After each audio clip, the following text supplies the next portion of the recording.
BNP গণভোটে একমত না। আর কেউ কি আছে বিএনপির সাথে যারা গণভোট চাচ্ছে না?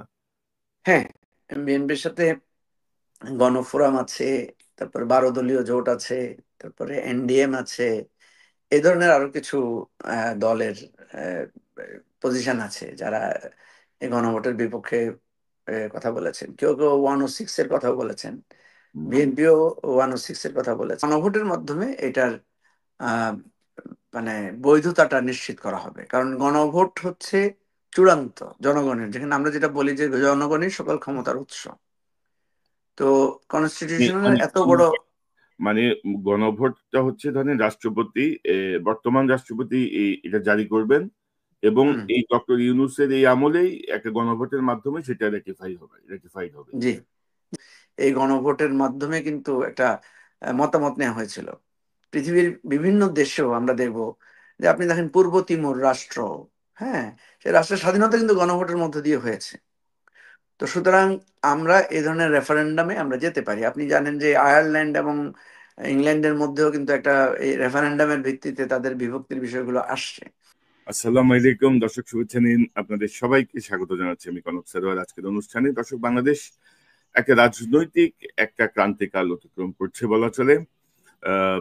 5ই আগস্ট, মানে 2024-এর 5ই আগস্ট হাসিনা পালিয়ে যাওয়ার পরে যে অন্তর্বর্তীকালীন সরকার দায়িত্ব নিয়েছে ডক্টর ইউনূসের নেতৃত্বাধীন, সংস্কার বিচার নানা বিষয়ে তাদের মূল এজেন্ডা থাকলেও গত এক বছরে আহ, মানে অগ্রগতি সন্তোষজনক নয় বলা চলে। ফেব্রুয়ারিতে একটি নির্বাচনের ঘোষণা আছে, ফেব্রুয়ারিতে জাতীয় নির্বাচনের কথা আছে, কিন্তু এরই মধ্যে 7 দল আহ, যুগপৎ আন্দোলনে যাচ্ছে। জুলাই সনদ, আহ, তারপরে জাতীয় সংসদে পিআর পদ্ধতি সহ আহ, বেশ কয়েকটা দাবিতে। তো এই সবকিছু মিলিয়ে কি গণভোট না আহ, জাতীয় নির্বাচন, এমন একটা বিষয় কিন্তু ক্রমশ জটিল আকার ধারণ করছে। তো এই বিষয়টি নিয়ে আজকে আমার সঙ্গে কথা বলবেন বাংলাদেশ আহ, আহ, বাংলাদেশের এবি পার্টির চেয়ারম্যান জনাব মঞ্জু ভাই। আসসালামু আলাইকুম, মুজিবুর রহমান মঞ্জু। আপনাকে স্বাগত জানাচ্ছি আজকের আলোচনায়। কেমন আছেন অমিত ভাই? জি মঞ্জু ভাই, আলহামদুলিল্লাহ, আল্লাহ ভালো রাখছে। জাতীয় ঐক্যমত্য কমিশন, উম, আপনাদের গণভোট, জাতীয় নির্বাচন, কোন দিকে যাচ্ছে দেশ আসলে? জি, প্রথম হচ্ছে যে আজকে আমাদের যে আলোচনাটা সূত্রপাতটা ছিল, আজকের একটা মেইন ফোকাসটা ছিল যে জুলাই যে আপনার সনদটা আমরা একমত হয়েছি, সেই জুলাই সনদটা বাস্তবায়ন প্রক্রিয়াটা কি হবে। আপনি জানেন যে বিএনপি সহ কয়েকটা দলের অবস্থান ছিল যে নির্বাচনের মাধ্যমে যে সংসদ হবে, সেই সংসদই এটার বাস্তবায়নের দায়িত্ব নেবে, বা সেই সংসদে এটা বাস্তবায়ন করা হবে, এটা ছিল তাদের পজিশন। জি। এবং আমাদের ঐকমত্য কমিশনও প্রথমে এই ধরনের একটা প্রস্তাব করেছিলেন। কিন্তু একটা বড় রাজনৈতিক অংশ, যেখানে আমরাও এটাকে এটার সাথে একমত, আমরা বলেছি যে না, জুলাই সনদটা এখন থেকেই বাস্তবায়ন করতে হবে, এবং ইলেকশনটা জুলাই সনদের এই ফ্রেমওয়ার্কের ভিত্তিতেই হতে হবে। কারণ দেখেন, জুলাই সনদে আমরা যে জিনিসগুলো যোগ করেছি, সেখানে দ্বিকক্ষ বিশিষ্ট পার্লামেন্টের কথা আছে, সেখানে নারীদের আসন সংক্রান্ত কথা আছে, সেখানে 70 অনুচ্ছেদের কথা আছে, সেখানে রাষ্ট্রপতি নির্বাচনের পদ্ধতি কি হবে সেটা আছে। তো এটা যদি আপনি নেক্সট পার্লামেন্ট করতে হয়, তাহলে তো দেখা যাবে জুলাই সনদ বাস্তবায়ন হবে এর পরের পরের পার্লামেন্টে। হুম। অর্থাৎ এর মাধ্যমে নতুন যে রাজনৈতিক বন্দোবস্ত সেটা কিন্তু আমরা পাবো না। সেই জায়গা থেকে আমরা বলেছি যে জুলাই সনদটা এখনই বাস্তবায়ন নিতে হবে, এবং এটাকে বাস্তবায়নে নিয়ে এটার অধীনে ইলেকশনটা হইতে হবে, নতুন যাতে পার্লামেন্ট সহ সবকিছু যাতে একটা নতুন বন্দোবস্তের আলোকে পরিচালিত হয়, বা আমরা আমরা যে সংস্কার করতে চাই যে সংস্কারের ভিত্তিতে হয়। এখন প্রশ্ন হচ্ছে যে এই যে আমরা সংস্কারের কাজগুলো হাতে নিয়েছি, 84টা পয়েন্টে সংস্কারের প্রস্তাব এসেছে, সেখানের মধ্যে আবার দুই ভাগ আছে। কিছু হচ্ছে সাংবিধানিক সংস্কারের প্রশ্ন আছে, আর কিছু আছে প্রশাসনিক সহ অন্যান্য বিষয়। তো প্রশাসনিক সহ অন্যান্য বিষয় সংস্কারের ব্যাপারে কারো আপত্তি নাই, যে ঠিক আছে, এগুলো একটা অধ্যাদেশ দিয়ে বা সরকার নিজেই এটা জারি করতে পারেন। কিন্তু সাংবিধানিক সংস্কার যেগুলো যেগুলো যেন সংবিধান সংশোধন, পরিবর্তন, পরিমার্জনের প্রয়োজন, সেটা কিভাবে হবে পার্লামেন্ট ছাড়া, সেটার পদ্ধতিটা কি। তো সেই জায়গায় আমরা আহ, ঐকমত্য কমিশনকে দেখেছি, তারা বিভিন্ন বিশেষজ্ঞের সাথে পরামর্শ করেছেন যে এটার প্রসেসটা কি। তো ওনারা আজকে একটা মানে কনক্রিট একটা প্রস্তাবনা হাজির করেছেন গত কয়েকদিনের আলোচনার ভিত্তিতে। ওনারা বলেছেন যে একটা কনস্টিটিউশনাল অর্ডার জারি করবেন রাষ্ট্রপতি, এবং সেটার সেই জুলাই সনদটার যে সাংবিধানিক সংস্কারগুলো সেই কনস্টিটিউশনাল অর্ডারের মধ্য দিয়ে এটা জারি হবে, এবং এটা পরবর্তীতে গণভোটের মাধ্যমে এটার আহ, মানে বৈধতাটা নিশ্চিত করা হবে। কারণ গণভোট হচ্ছে চূড়ান্ত জনগণের, যেখানে আমরা যেটা বলি যে জনগণই সকল ক্ষমতার উৎস। তো কনস্টিটিউশনের মানে এত বড় মানে গণভোটটা হচ্ছে ধরেন রাষ্ট্রপতি, বর্তমান রাষ্ট্রপতি এটা জারি করবেন, এবং হুম, এই ডক্টর ইউনূসের এই আমলেই একটা গণভোটের মাধ্যমে সেটা রেটিফাইড হবে। জি জি, ওনারা সেই প্রস্তাবে লিখেছেন যে আমাদের গণভোটটা একই সাথে পার্লামেন্টারি ইলেকশন এবং গণভোট একই সাথে হতে পারে, এই প্রস্তাবনাটা ওনারা দিয়েছেন। তো আচ্ছা। আমরা আমরা যদিও প্রথম দিকে এই ব্যাপারে আমাদের দ্বিমত ছিল। আমরা বলেছিলাম যে আহ, আমাদের কনস্টিটিউশনে এবারে যে যে জাতীয় ঐকমত্যে আমরা যে কনস্টিটিউশনের মেজর রিফর্মের কথাগুলো বলেছি, এই মেজর রিফর্ম কিন্তু পার্লামেন্ট করতে পারে না। কারণ আপনি তো জানেন যে সংবিধানের কিছু মৌলিক জায়গা থাকে যেগুলো অ্যামেন্ডমেন্ট করা যায় না। তো এগুলো অ্যামেন্ড করলে অনেক সময় আমরা দেখেছি এটা আবার হাইকোর্টে, পার্লামেন্ট যখন কোর্ট আবার এগুলোকে বাতিল করে দেয়। হুম হুম হুম। তো সংবিধানের এই মেজর পরিবর্তন, মৌলিক, সাধারণত দুটো কাজ হয়, একটা হচ্ছে গণপরিষদ আর একটা হচ্ছে গণভোট। তো আমরা কিন্তু গণপরিষদের প্রস্তাবটাও দিয়েছিলাম যে একটা গণপরিষদ হতে পারে, অ্যান্ড গণভোটও এটা একটা প্রসেস হতে পারে। তো আজকে এই প্রস্তাবটা যখন কমিশন বিশেষজ্ঞ মতামতের আলোকে দিয়েছেন, তারা দুটো কথা বলেছেন। একটা হচ্ছে যে এটা একটা কনস্টিটিউশনাল অর্ডারের মাধ্যমে এটা জারি হবে, এটার এফেক্টিভ হবে, এবং এটা গণভোটের মাধ্যমে এটা চূড়ান্ত অনুমোদনটা হবে। তো আমরা দেখলাম যে আজকেও বিএনপি সহ কয়েকটা দল এটার বিরোধিতা করেছেন। ওনারা একটা বিকল্প প্রস্তাব দিয়েছেন, সেটা হচ্ছে কনস্টিটিউশনের 106, যেটা 106 অনুচ্ছেদ অনুসারে অনুসারে ডক্ট্রিন অফ নেসেসিটির মধ্য দিয়ে এটাকে করা যায় কিনা। তো ডক্ট্রিন অফ নেসেসিটির আবার কিছু সীমাবদ্ধতা আছে, যেটা নিয়ে সেখানে আলোচনা হয়েছে। পরে আমরা আমাদের এবি পার্টির পক্ষ থেকে আমরা একটা সমঝোতা প্রস্তাব দিয়েছি যে একটা কাজ করা যেতে পারে। আজকে যে তিনটা প্রস্তাব মানে তিনটা ধারা উল্লেখ করে যে প্রস্তাবটা দেওয়া হয়েছে, এটা আমরা 106 থেকে মতামত নিতে পারি সুপ্রিম কোর্টে। কারণ ওই যে সুপ্রিম কোর্টে যাতে আবার পরবর্তীতে এই অ্যামেন্ডমেন্ট বা এই বিষয়টা চ্যালেঞ্জ না হয়। তো সুপ্রিম কোর্টের অ্যাপেলেট ডিভিশন যদি এই প্রসেসটাকে মতামত দেয় এই প্রসেসের ব্যাপারে, এবং সেই প্রসেসটা যদি তারা বৈধ মনে করে, তাহলে কিন্তু আমরা প্রেসিডেন্ট মানে কনস্টিটিউশনাল অর্ডার অ্যান্ড দেন আপনার গণভোটের মধ্য দিয়ে আমরা এই জিনিসটা সমাধান করতে পারি।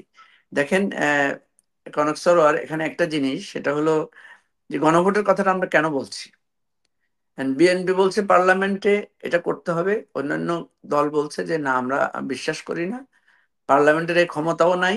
এক, দুই নাম্বার হচ্ছে এটা পার্লামেন্ট যদি করে এটা বৈধ হবে না। আর দুই নাম্বার হচ্ছে আমাদের এরকম অনেক সনদ, অনেক ঐকমত্য কিন্তু পরবর্তী সরকার এসে এটা বাতিলও করেছে বা তারা সেটা পালনও করে নাই। তাছাড়া আরেকটা প্রশ্ন, আমরা যারা এখানে স্বাক্ষর করছি, আমরা সবাই যে নেক্সট পার্লামেন্টে থাকবো তার তার নিশ্চয়তা কি?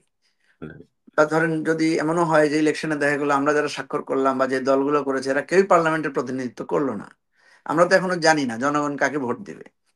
সুতরাং ওই পার্লামেন্টে এই আমাদের স্বাক্ষর করা জিনিসের বাধ্যবাধকতাটা কি হবে? এই ধরনের নানা জটিলতা বক্তব্য তখনই আমরা করতে পারবো। ইভেন আরো কথাও আসতে পারে যে কোনো কোনো দল এসে বলতে পারে যে এখানে তো 30টা দল স্বাক্ষর করেছে, আমরা বাকি দলগুলো তো করি নাই। বা কোনো কোনো নন নির্দলীয় লোকেরা এসে বলতে পারে যে ভাই আমি তো রাজনীতি করি না, তাহলে আমার মতামত তো এখানে প্রতিফলিত হয়নি, আমি তো এই সনদের মানি না।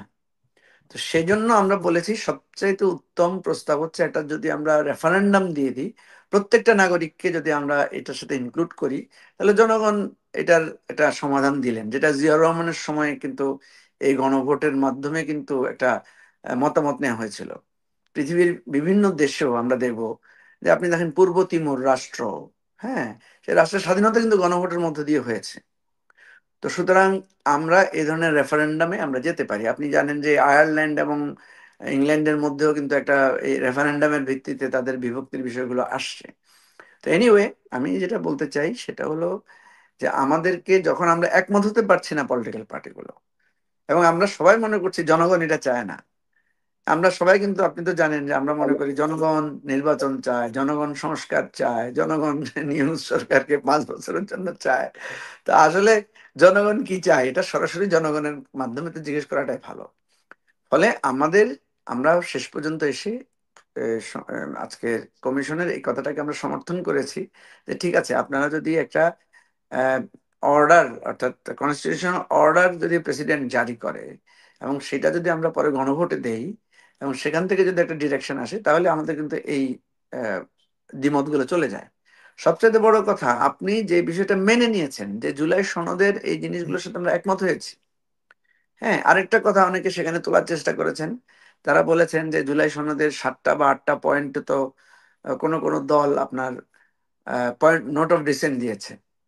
তো আমার কথা হচ্ছে, হ্যাঁ, দলের নোট অফ ডিসেন্ট দেওয়ার অধিকার আছে, কিন্তু জনগণেরও তো অধিকার আছে যে সে এই নোট অফ ডিসেন্টকে সে সমর্থন করছে কিনা, না সে করে না। তো মজার ব্যাপার হচ্ছে, যেই দলগুলোই বলছে যে আমরা জনগণকেই মানি, জনগণের ভোটের ক্ষমতাকেই মানি, গণভোটের প্রশ্ন আসলে তারা কিন্তু আবার এটাকে মানতে চায় না, বা এটাকে বলছেন যে গণভোট করা। আজকে এমনও কয়েকজন নেতা এরকম বলার চেষ্টা করেছেন যে জনগণ সাংবিধানিক এত হিসাব নিকাশ বুঝে কিনা। তো ভাই, জনগণ যদি হিসেব নিকাশ না বুঝে, আপনি আপনি জনগণের হিসেব নিকাশ শুধু আমি আপনি বুঝি, জনগণ বুঝে না, এটা কি হতে পারে? আর জনগণকে তো আন্ডার এস্টিমেট করার তো কোনো মানে হতে পারে না। জনগণ যদি না বুঝতো, জনগণ যখন বুঝছে যে হাসিনার পতন দরকার, তখনই তো তারা রাজপথে নেমে এসেছে। আর যতক্ষণ আমি জনগণকে বুঝাতে পারি নাই, ততক্ষণ তো জনগণ আমাদের দাবির সাথে একমত হয় নাই। তো এরপরে আরো অনেক কথাও হয়েছে। যাই হোক, আমাদের মৌলিক কথা হচ্ছে যে এই বিতর্কের অবসান হওয়া দরকার। আমরা ঐকমত্য হতে পারলে খুবই ভালো। আর আমরা যদি ঐকমত্য হতে না পারি, তাহলে জনগণের আদালতে আমাদেরকে যেতে হবে। আমরা যখন কেউ কারো বিচার মানি না, তখন আমরা কি করি? আমরা আদালতে যাই। আমরা জনগণকে সাক্ষী মানি যে ঠিক আছে, মানুষ যেটা বলে আমরা সেটা করব। তো সুতরাং এই জায়গাটায় আমি মনে করি যে আমরা মোটামুটি কাছাকাছি এসেছি। আজকেও যারা ভিন্ন মত পোষণ করেছেন, কমিশনকে আমরা অনুরোধ করেছি যে আপনারাও এখন চেষ্টা করেন, এখন আমরা চেষ্টা করবো। বিএনপি গণভোটে একমত না, আর কেউ কি আছে বিএনপির সাথে যারা গণভোট চাচ্ছে না? হ্যাঁ, বিএনপির সাথে গণফোরাম আছে, তারপরে 12 দলীয় জোট আছে, তারপরে এনডিএম আছে, এই ধরনের আরো কিছু দলের পজিশন আছে যারা এই গণভোটের বিপক্ষে কথা বলেছেন। কেউ কেউ 106 এর কথা বলেছেন, বিএনপিও 106 এর কথা বলেছে। তো দেখা যাক। আমার কাছে মনে হয় যে কমিশন যেহেতু এটা নিয়ে সময় চেয়েছে বা সময় নিয়েছে, প্রফেসর ইউনূস দেশে ফেরার আগ পর্যন্ত ওনারা অপেক্ষা করবেন। তো দেশে ফিরলে এটার হয়তো একটা ফয়সালা বা সমাধান আশা করি হয়ে যাবে। আমার কথা হচ্ছে, যে জিনিসটাই আমরা একমত হয়েছি সেটার বাস্তবায়ন প্রক্রিয়া নিয়ে বিতর্কটা কেন তোলা হচ্ছে, এবং বিতর্কটা তোলা হচ্ছে সাংবিধানিক। তো বিতর্ক তো আমরা সবকিছু নিয়ে তুলতেই পারি। আজকে আমরা যেটার ব্যাপারে একমত হচ্ছি, কালকে আমরা একমত নাও তো থাকতে পারি, সেটা থেকে তো লোকেরা সরে যেতে পারে। তো সুতরাং আজকে আমরা জনগণের যদি রায় নিয়ে একটা জিনিস সেটেল করতে পারি, তাহলে এটাকে কিন্তু কোনো দল আর সরাতে পারবে না। তখন সরাতে হলে আবার গণভোট নিতে হবে। তা আমরা এই সংস্কারটাকে সাস্টেইনেবল করার জন্য, শক্তিশালী করার জন্য, আমাদের অসুবিধা কি? আমারটা জনগণ যদি না মানে, মানবে না, বাদ দিয়ে দিবে। জনগণ যদি মনে করে বিএনপি যে নোট অফ ডিসেন্ট দিয়েছে সেটাই সঠিক, তাহলে সে এটাকে সাপোর্ট করবে না। এই জায়গাটাই আমাদের স্ট্রং আর্গুমেন্ট হচ্ছে যে যেহেতু রাষ্ট্রের এটা গুরুত্বপূর্ণ জায়গা, সাংবিধানিক সংস্কার, সাংবিধানিক আমূল পরিবর্তনের ক্ষমতা যেহেতু পার্লামেন্টের এককভাবে নাই, এটার ক্ষমতা রাষ্ট্রের, জনগণের। এবং আমরা যখন সংবিধান রচনা করি, তখন দেখবেন ঘোষণাপত্রে, সংবিধানের আমরা প্রথমেই বলি যে উই দ্য পিপল, আমরা জনগণ। তা আমরা জনগণকে এই ক্ষমতাটা দুটো ভাবে হতে পারে। একটা হচ্ছে গণপরিষদ নির্বাচন, যেই গণপরিষদকে মানুষ এখতিয়ার দিবে যে সে নতুন সংবিধান প্রণয়ন করবে, অথবা পুরা সংবিধানকে সংস্কার করবে, সংবিধানের যে কোনো ধরনের পরিবর্তন সে করতে পারবে। কিন্তু নির্বাচিত পার্লামেন্ট সংবিধানের যে কোনো পরিবর্তন করতে পারে না। সংবিধানের কিছু কিছু জায়গা থাকে, যেমন আপনাকে আমি বলি যে আমাদের এই যে তত্ত্বাবধায়ক সরকার ব্যবস্থা, এটাকে আমরা বলতে চাই যে এটা কোনো সাধারণ সংখ্যাগরিষ্ঠতা বা আপনার 2/3 মাধ্যমে এটা পরিবর্তন করা যাবে না। এটাকে পরিবর্তন করতে হলে আবার গণভোটে যেতে হবে। হুম। তো এই ডায়ালগ গুলো, আলোচনাগুলো আমি যেটা মনে করি যে জনগণ শুনছে, দেখছে, এবং আমি যদি জনগণের কাছে ক্ষমতাটা হস্তান্তর করতে চাই, এবং আমি যদি গণতন্ত্রের কথা বলি, আমি যদি বলি যে জনগণই সার্বভৌম, তাহলে জনগণের কাছে মতামত চাইতে আমাদের অসুবিধা কোথায়? তো মঞ্জু ভাই অনেকে মনে করছেন যে এর একটা জটিল রাজনৈতিক একটা আবহ তৈরি করে দেশটা অস্থিতিশীল অবস্থার দিকে যে অন্য কোনো মতলব আছে কোনো কোনো গোষ্ঠীর। এবং আমি আপনাকে প্রথমেই যেটি বলছিলাম, আপনি সাথে ছিলেন প্রথম দিকে, এই সংবাদ বেরিয়েছে যে এবি পার্টিও আছে, আমার বাংলাদেশ পার্টি, তারও আছে এই আন্দোলনে। তা আজকে থেকে দেখছি যে আপনাদের নাম আর নাই। তো এই এই যে যুগপৎ এই আন্দোলনটা কিভাবে দেখেন? উভয়, ধরেন একটা জায়গায় তো আমরা দেখলাম যে উচ্চ কক্ষে পিআর এর ব্যাপারে কিন্তু বিএনপিও একমত হয়েছিল মোটামুটি। এখন দেখা যাচ্ছে উভয় পক্ষ মানে উভয় কক্ষেই পিআর পদ্ধতি চাচ্ছে এই 7টা দল। তো সব মিলায় আপনার কি মনে হয় জাতীয় পার্টি নিষিদ্ধ করা বা এই যে যুগপৎ আন্দোলন, এটা আপনার পয়েন্ট অফ ভিউ থেকে কিভাবে দেখছেন আপনি? আচ্ছা, এই বিষয়টা একটু ক্লিয়ার করি। প্রথম কথা হচ্ছে যে এটা একটা মিসলিডিং নিউজ। যে নিউজটা এসেছে এটার জন্য কিন্তু আমরা একটা রিজাইন্ডারও দিয়েছি, আমরাও দিয়েছি, গণ অধিকার পরিষদও দিয়েছে, এনসিপিও দিয়েছে, এনসিপি সবার আগে দিয়েছে। আমাদের যেই রিজাইন্ডারটা ছিল সেখানে আমরা বলেছি যে এই ধরনের যুগপৎ আন্দোলনের কোনো সিদ্ধান্ত বা চিন্তা আমরা এখনো ফাইনাল করি নাই। তবে এই দাবিগুলোর ব্যাপারে আমাদের মধ্যে আলোচনা হয়েছে। দেখেন, আমরা কিন্তু এবি পার্টি, আমরা কিন্তু একটা মধ্যস্থতার ভূমিকা রাখি। এই যেটা জাতীয় ঐকমত্য কমিশনও কিন্তু আমরা সবসময় চেষ্টা করি ডান বাম ইসলামপন্থী জাতীয়তাবাদীপন্থী সকল দলগুলোকে যাতে কাছাকাছি রাখা যায়, এবং আমরা বারবার এটা বলার চেষ্টা করি যে আমরা যেহেতু জুলাই গণ অভ্যুত্থানে সবাই একসাথে রাজপথে ছিলাম, আমাদের মধ্যে এই ফ্যাসিবাদ থেকে মুক্তির জন্য যে একটা ঐক্য তৈরি হয়েছিল, আমরা সেই ঐক্যটা বজায় রাখার জন্য আমাদের মধ্যে যাতে বড় ধরনের বিভেদ তৈরি না হয়, আমরা কিন্তু একটা সমঝোতামূলক, একটা ভারসাম্যমূলক পরিস্থিতির জন্য আমরা কাজ করি। ফলে নানা দলের সাথে কিন্তু আমাদের আলোচনা হয়। তো আপনি যেটা বলেছেন যে এই যে পিয়ার এর ব্যাপারে, কিন্তু আমরা উভয় পক্ষে পিয়ার এর ব্যাপারে একমত হই নাই। আমরা বলেছিলাম আমরা উচ্চ কক্ষে পিয়ার চাই, তবে উচ্চ কক্ষ যদি পিয়ার না দেয় তাহলে আমরা উচ্চ কক্ষে রাখার পক্ষে না, এবং সেক্ষেত্রে আমরা বলেছি তাহলে নিম্ন কক্ষে মিক্সড হতে হবে। 200 আসনে সরাসরি নির্বাচন হবে, 100 আসনে পিয়ার হতে পারে। তো এখন পিয়ারটাও সেটা হচ্ছে ভোটের পিয়ার। তো এনিওয়ে, যে কথাটা আপনি বলেছেন যুগপথের যেই কর্মসূচি বা যেই দাবিগুলো, এই দাবিগুলোর সাথে কিন্তু আমাদের মোরললেস আমরা কিন্তু কাছাকাছি অবস্থানে আছি। কিন্তু আন্দোলনে যাওয়ার ব্যাপারে আমরা কোনো অফিসিয়াল ডিক্লারেশন বা সিদ্ধান্ত আমরা জানাই নাই। যারাই এই নিউজটা প্রচার করেছেন তারা এটা বস্তুনিষ্ঠ সংবাদ না, নাম্বার ওয়ান। নাম্বার টু হচ্ছে আমরা মনে করছি যেহেতু একটা আলোচনা চলমান আছে, যেখানে আমরা প্রতিদিন কথা বলতে পারছি, যেখানে আমরা আর্গুমেন্ট তুলে ধরতে পারছি, সেরকম একটা পরিস্থিতিতে এখনই আন্দোলনে নেমে পড়লে দুটা সমস্যা হতে পারে। সেটা হতে পারে অন্যরাও পাল্টা আন্দোলনের রাজপথে শক্তি দেখানো শুরু করবে। তখন দেখা যাবে যে যে আপনি যখন বলবেন যে আমি আমার দাবিতে আন্দোলন করছি, অসুবিধা কি? আরেকজন বলবে যে আমি আমার দাবিতে আন্দোলন করছি, সমস্যা কি? মানে আমি উদাহরণ হিসাবে আপনাকে বলছি, ধরেন আমি যদি আজকে পিআর এর পক্ষে রাস্তায় নামি, আরেক পক্ষ যদি মনে করে যে আমরা পিআর মানি না, পিআর এর বিপক্ষে রাস্তায় নামি, তাহলে কি হবে? উভয় পক্ষের তো অধিকার আছে রাস্তায় নামার, উভয় পক্ষেরই তো আপনার জনবল আছে রাস্তা করার। তাহলে দেখা যাবে যে আমরা যে একটা সমঝোতামূলক আলোচনার মধ্যে আছি, এখানে তখন এক ধরনের শক্তি প্রদর্শনের প্রবণতা তৈরি হবে। হ্যাঁ, কিন্তু আমরা স্বীকার করি না, যে অলরেডি অবশ্যই ধরেন, অলরেডি তো বিএনপি, মানে বিএনপির পক্ষ থেকে বলে দেওয়া হয়েছে তারা রাজপথে এটাকে মোকাবেলা করবেন। তো রাজপথে রাজনৈতিক দলের মোকাবেলা মানে তো সংঘাত। তো এই সংঘাত আবার অন্য কোনো পরিস্থিতি তৈরি করে কিনা, এটা নিয়ে হচ্ছে আসলে আমাদের কনসার্নের জায়গাটা আর কি, চিন্তার জায়গাটা এটা। আজকেও আমি অনেকগুলো মিডিয়া ফেস করেছি যেখানে আমাকে অনেকে প্রশ্ন করেছে যে এই আন্দোলনটা সঠিক হচ্ছে কিনা, এই আন্দোলন করাটা ঠিক হচ্ছে কিনা। আমি বলেছি দেখেন, আন্দোলন করার তো কোনো বেঠিকের কিছু নাই। যে কেউ যে কোনো বিষয় নিয়ে রাজপথে আন্দোলন করতে পারে। কেউ কেউ স্ট্র্যাটেজি নিতে পারে যে আমি টেবিলেও সংলাপ করবো, আবার রাজপথেও সংগ্রাম করব, আন্দোলন করব। তো এখন এটা তাদের ব্যাপার। সুতরাং যারা আন্দোলনের ডাক দিয়েছেন তাদের ব্যাপারে আমি নেগেটিভ কিছু বলতে চাই না, নেগেটিভ কিছু দেখিও না। আমি মনে করি এটা তাদের পলিটিক্যাল স্ট্র্যাটেজি, এটার পিছনে নিশ্চয়ই তাদের কোনো একটা কৌশল আছে। এখন আন্দোলনটা কার বিরুদ্ধে? আন্দোলনটা তো বিএনপির বিরুদ্ধে না, আন্দোলনটা তো দাবিটা তো সরকারের কাছে। তো এখন বিএনপি যদি এটাকে তার দিকে টেনে নিয়ে এসেও পাল্টা আন্দোলনে যায়, তখন দেখা যাবে যে রাজপথে এক ধরনের পাল্টা পাল্টি কর্মসূচি শুরু হবে এবং জনগণ নিশ্চয়ই এটাকে ভালো চোখে দেখবে না। এখন জনগণ হয়তো তখন বলবে যে এই পক্ষকে বলবে এই পক্ষ কেন আন্দোলনে নামলো, তার কারণে তো বিপক্ষ নেমেছে। এই ধরনের আবার দেখা যাবে যে পাল্টা পাল্টি অভিযোগের জায়গায় আমরা চলে যাব। আমরা যেহেতু ঐকমত্যে পৌঁছে গেছি, শুধু আমাদের মধ্যে একটা সংকট, সেটা হচ্ছে 7টা বা 8টা পয়েন্টে বিএনপি সহ কয়েকটা দল তারা নোট অফ ডিসেন্ট দিয়েছে।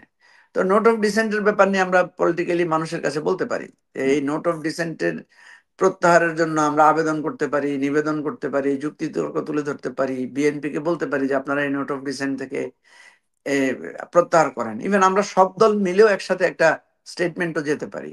ইভেন আমরা রাজপথে কর্মসূচিও দিতে পারি যে বিএনপির এই নোট অফ ডিসেন্টটা জনগণের স্বার্থে প্রত্যাহার হওয়া দরকার, এটা আমরা বলতে পারি। বিএনপি তখন সেটাকে কিভাবে নিবে হয়তো হ্যাঁ, আমাদের।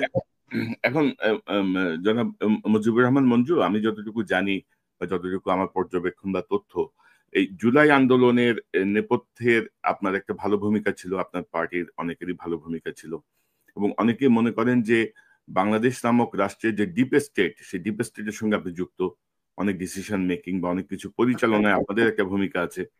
তো জুলাইয়ের এই ঐক্যটা কেন আমরা ধরে রাখতে পারলাম না?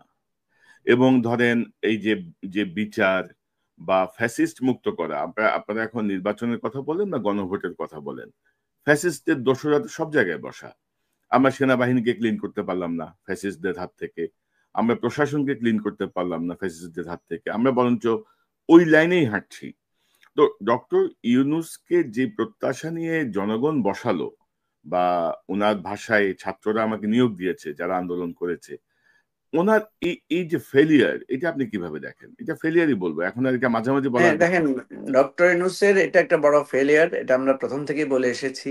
আমি ওনাকে ব্যক্তিগতভাবে সামনাসামনিও বলেছি যে আপনার উচিত ছিল, আপনি যখন এই দায়িত্বটা বাধ্য হয়ে বা যেভাবে হোক আপনি নিয়েছেন, আপনার উচিত ছিল এই গণ অভ্যুত্থানের সকল পক্ষকে নিয়ে একসাথে প্রথমে বসার। হুম। বসার পরে একটা ডায়লগ হতে পারতো যে উনি কি কি করতে চান, উনি কি কি এখতিয়ার চান। ইভেন আমি মনে করি উনি একটা টেনিওরের ব্যাপারে উনি একটা মতামত চাইতে পারতেন, বা উনি ওনার নিজের ডিজায়ারটা প্রপোজ করতে পারতেন যে দেখেন আমি এই করতে চাই, এবং এটা একটা আমাদের মধ্যে একটা সমঝোতামূলক আলোচনা হতে পারতো। এটা আমি মনে করি সত্যিকার অর্থে একটা গ্যাপ। এটা হতে পারে ওনার ব্যর্থতা, হতে পারে ওনার সীমাবদ্ধতা, ইন্টেনশনালি উনি এটা করেছেন কিনা সেটা তো আমরা আর বলতে পারবো না। আর করার কথা না ইন্টেনশনালি, কারণ ওনার তো কোনো ব্যাড ইন্টেনশন থাকার কথা না। নাম্বার টু হচ্ছে যে দেখেন একটা গণ অভ্যুত্থানের মাধ্যমে আমাদের চাওয়া পাওয়া তো অনেক বিশাল, আমরা অনেক কিছু অর্জন করতে চাই। তো পৃথিবীতে সবকিছুকে আমরা অর্জন করতে পারি? সব তো পারি না। যেমন দেখেন, আমাকে যদি আপনি ব্যক্তিগতভাবে বলেন যে আমি মনে করি যে শেখ হাসিনার পতন হয়েছে এবং শেখ হাসিনা পালিয়ে গেছে এবং সেটা ভারতে গিয়ে পালিয়েছে, এই তিনটা জিনিসকে আমি একটা অবিস্মরণীয় অর্জন মনে করতে চাই। কারণ আমরা সারা জীবন মানুষকে বোঝানোর চেষ্টা করেছি যে শেখ হাসিনা হচ্ছে ভারতের একটা পুতুল সরকার, এবং এটা ছিল আমাদের একটা এক ধরনের দাবি বা আমাদের এক ধরনের বলতে পারেন যে ক্লেম। কিন্তু এটা প্রুভ হয়ে গেছে, ভারতের যে সে পুতুল সরকার ছিল এবং ভারত সরকার যে নীতিমালা লঙ্ঘন করে আমাদের রাষ্ট্রকে বন্ধু হিসাবে না নিয়ে শেখ হাসিনাকে বন্ধু হিসাবে নিয়েছেন একমাত্র, এটা আমরা আগে বলতাম। কিন্তু এটা শেখ হাসিনার সেখানে অবৈধভাবে অবস্থান, পলায়ন সবকিছু মিলে এটা প্রুভ হয়ে গেছে। এই গণ অভ্যুত্থানের এই অর্জনটাকে আমি অনেক বড় করে দেখি। আমার ব্যক্তিগত অভিমত হচ্ছে আর কিছু যদি এই গণ অভ্যুত্থান থেকে নাও পাই, আমার অন্তত মনে কোনো খেদ নাই, যে আমি মনে করি যে একটা বড় কিছু পেয়ে গেছি। এখন কিন্তু প্রশ্ন হচ্ছে, কিন্তু আওয়ামী লীগ তো মানে যেভাবে ধরেন এখনো অস্থিতিশীলতা তৈরি করতে চাচ্ছে, বা জি, যেভাবে ভর করে আছে সব জায়গায়, এই এই বি- এই এই অর্জন যে কোনো সময় ব্যাহত হতে পারে। ডক্টর কনক, আমি একমত আপনার সাথে, আমি একমত। আমাদের ইতিহাস তো বলে যে আমরা স্বাধীনতা অর্জন করে স্বাধীনতাকে সংহত করতে পারি নাই, আমরা বিজয় অর্জন করেছি, বিজয়কে সুসংহত করতে পারি নাই। আমরা 90-এ এরশাদ সরকারকে হটিয়ে আবার এরশাদের সাথেই তো আমরা জোট করেছি বিভিন্ন দল, এবং এটা থেকে তো আমরা কেউ মুক্ত না। তো সুতরাং স্বৈরাচার বিরোধী আন্দোলনের আমাদের যে রূপরেখা ছিল, আমরা যে তত্ত্বাবধায়ক সরকার পদ্ধতিটা চালু করেছিলাম, এটার সুফল তো 2-3 টার্মের পরেই আমরা আবার হারিয়ে ফেলেছি। সুতরাং আমি আপনাকে বলবো যে আমাদের মুক্তিযুদ্ধ তো আমাদের একেবারে অবিস্মরণীয় অর্জন। এত প্রাণের বিনিময়ে আমরা যেখানে একটা রাষ্ট্র, একটা পতাকা, একটা স্বাধীন ভূখণ্ড পেয়েছি, তা আমরা কি সব অর্জন করতে পেরেছি? আমরা তো পারি নাই। যেই শেখ মুজিবুর রহমানের উপরে আমরা সবকিছু নির্ভর করেছি, উনিই তো আমাদের গণতন্ত্র ধ্বংস করেছেন। উনিই তো আমাদেরকে মানে সংবাদপত্রের স্বাধীনতা সহ সবকিছু বিনষ্ট করেছেন। উনিই তো আপনার মানে গুপ্ত হত্যা চালু করেছেন, করেন নাই? করেছেন তো। তো ফলে কি হয়েছে, আমাদের বাংলাদেশের এই যে ব্লাডের লেগেসি, এই যে একটা মানে অপরাজনীতির সূচনা, সেখান থেকে তো আমরা আর বের হতে পারি নাই। জিয়াউর রহমান একটা আশাবাদ জাগ্রত করেছিলেন, 90-এর মধ্যে দিয়ে আমরা আবার একটা গণতন্ত্রের যাত্রা করেছিলাম, কিন্তু সেটাকে আবার থামিয়ে দেওয়া হয়েছে এবং আওয়ামী লীগই সেটা নষ্ট করেছে। এখন প্রশ্ন হচ্ছে, আপনি যেটা বলেছেন, আমাদের প্রত্যাশা অনেক বড়। এই যে প্রশাসনে ফেসিবাদ আছে, এই যে বিভিন্ন জায়গায় ফেসিবাদের দোসররা আছে, গণহত্যাকারীরা আছে, গুমের নায়করা আছে, এটা তো আমাদের দ্বিতীয় পর্যায়ের স্ট্রাগল। দেখেন, আমাদের গণ অভ্যুত্থানটা একটা মানে আমি অনেকে বলেন এটা একটা প্ল্যান কিনা, অনেকে বলেন যে এটা একটা মেটিকুলাস ডিজাইন কিনা। আমরা যারা রাজপথে ছিলাম, সক্রিয় ছিলাম, ভেতরে বাইরে ছিলাম, হ্যাঁ, আমি আপনার একটা কথার প্রতিবাদ করি। আপনি যেটা বলেছেন যে অনেকে আমাদেরকে বলে ডিপ স্টেটের সাথে এটা আছে, আসলে এগুলো সবই অপপ্রচার।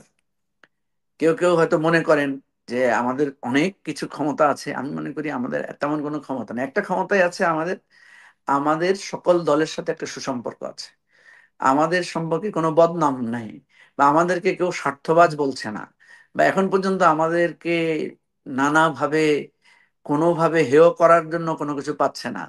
ফলে আমাদেরকে এতদিন নানা মানে ব্লেম করে এসেছে। তা এখন আমাদেরকে বলছে আমরা হঠাৎ করে ডিপ স্টেট, আমরা এইটা সেটা, যাই, এটা রাজনীতি করলে অনেক কথা শুনতে হয়, আমরা এটাকে খুব কিছু মনে করছি না। আপনার যে প্রসঙ্গটা আপনি বলেছেন, যে অনেক কিছু আমরা অর্জন করতে পারিনি, অর্জন একদিনে সবকিছু হয়ও না।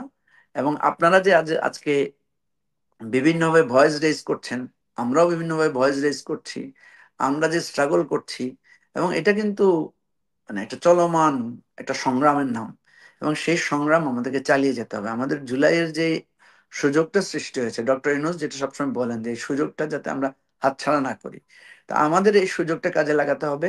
এবং আপনি যেটা বলেছেন যে এটা অনবরত আমাদেরকে এই দাবিটা দিতে হবে যে আমাদের ফ্যাসিস্টরা যাতে কোনো সুযোগ না পায়, ফ্যাসিজম যাতে ঢুকে না পড়ে, আমাদের অনৈক্যের সুযোগে যাতে আমাদের গণতান্ত্রিক অভিযাত্রা ব্যাহত না হয়, আমরা যে সংস্কারের এবং পরিবর্তনের কথা, নতুন রাজনৈতিক স্বপ্ন বন্দোবস্তের কথা আমরা যেটা বলছি, সেটা থেকে যাতে আমরা বিচ্যুত না হই। না, কিন্তু ওটা তো আছে মঞ্জু ভাই, কিন্তু ধরেন নতুন যেই যেই ছাত্র জনতা, নতুন যে নেতৃত্বটা আমরা দেখছিলাম ছাত্রদের মধ্যে, তারাও তো ডিরেইলড। তারাও কেন এই অবস্থায় হয়ে গেল, মানে তারাও কেন বিপ্লবটাকে ধারণ করতে পারলো না? মানে তাদের বিরুদ্ধে যেসব অভিযোগ বা তাদের যেসব কার্যক্রম, তারা নিজেরাই তো আসলে সিদ্ধান্ত নিতে পারছে না।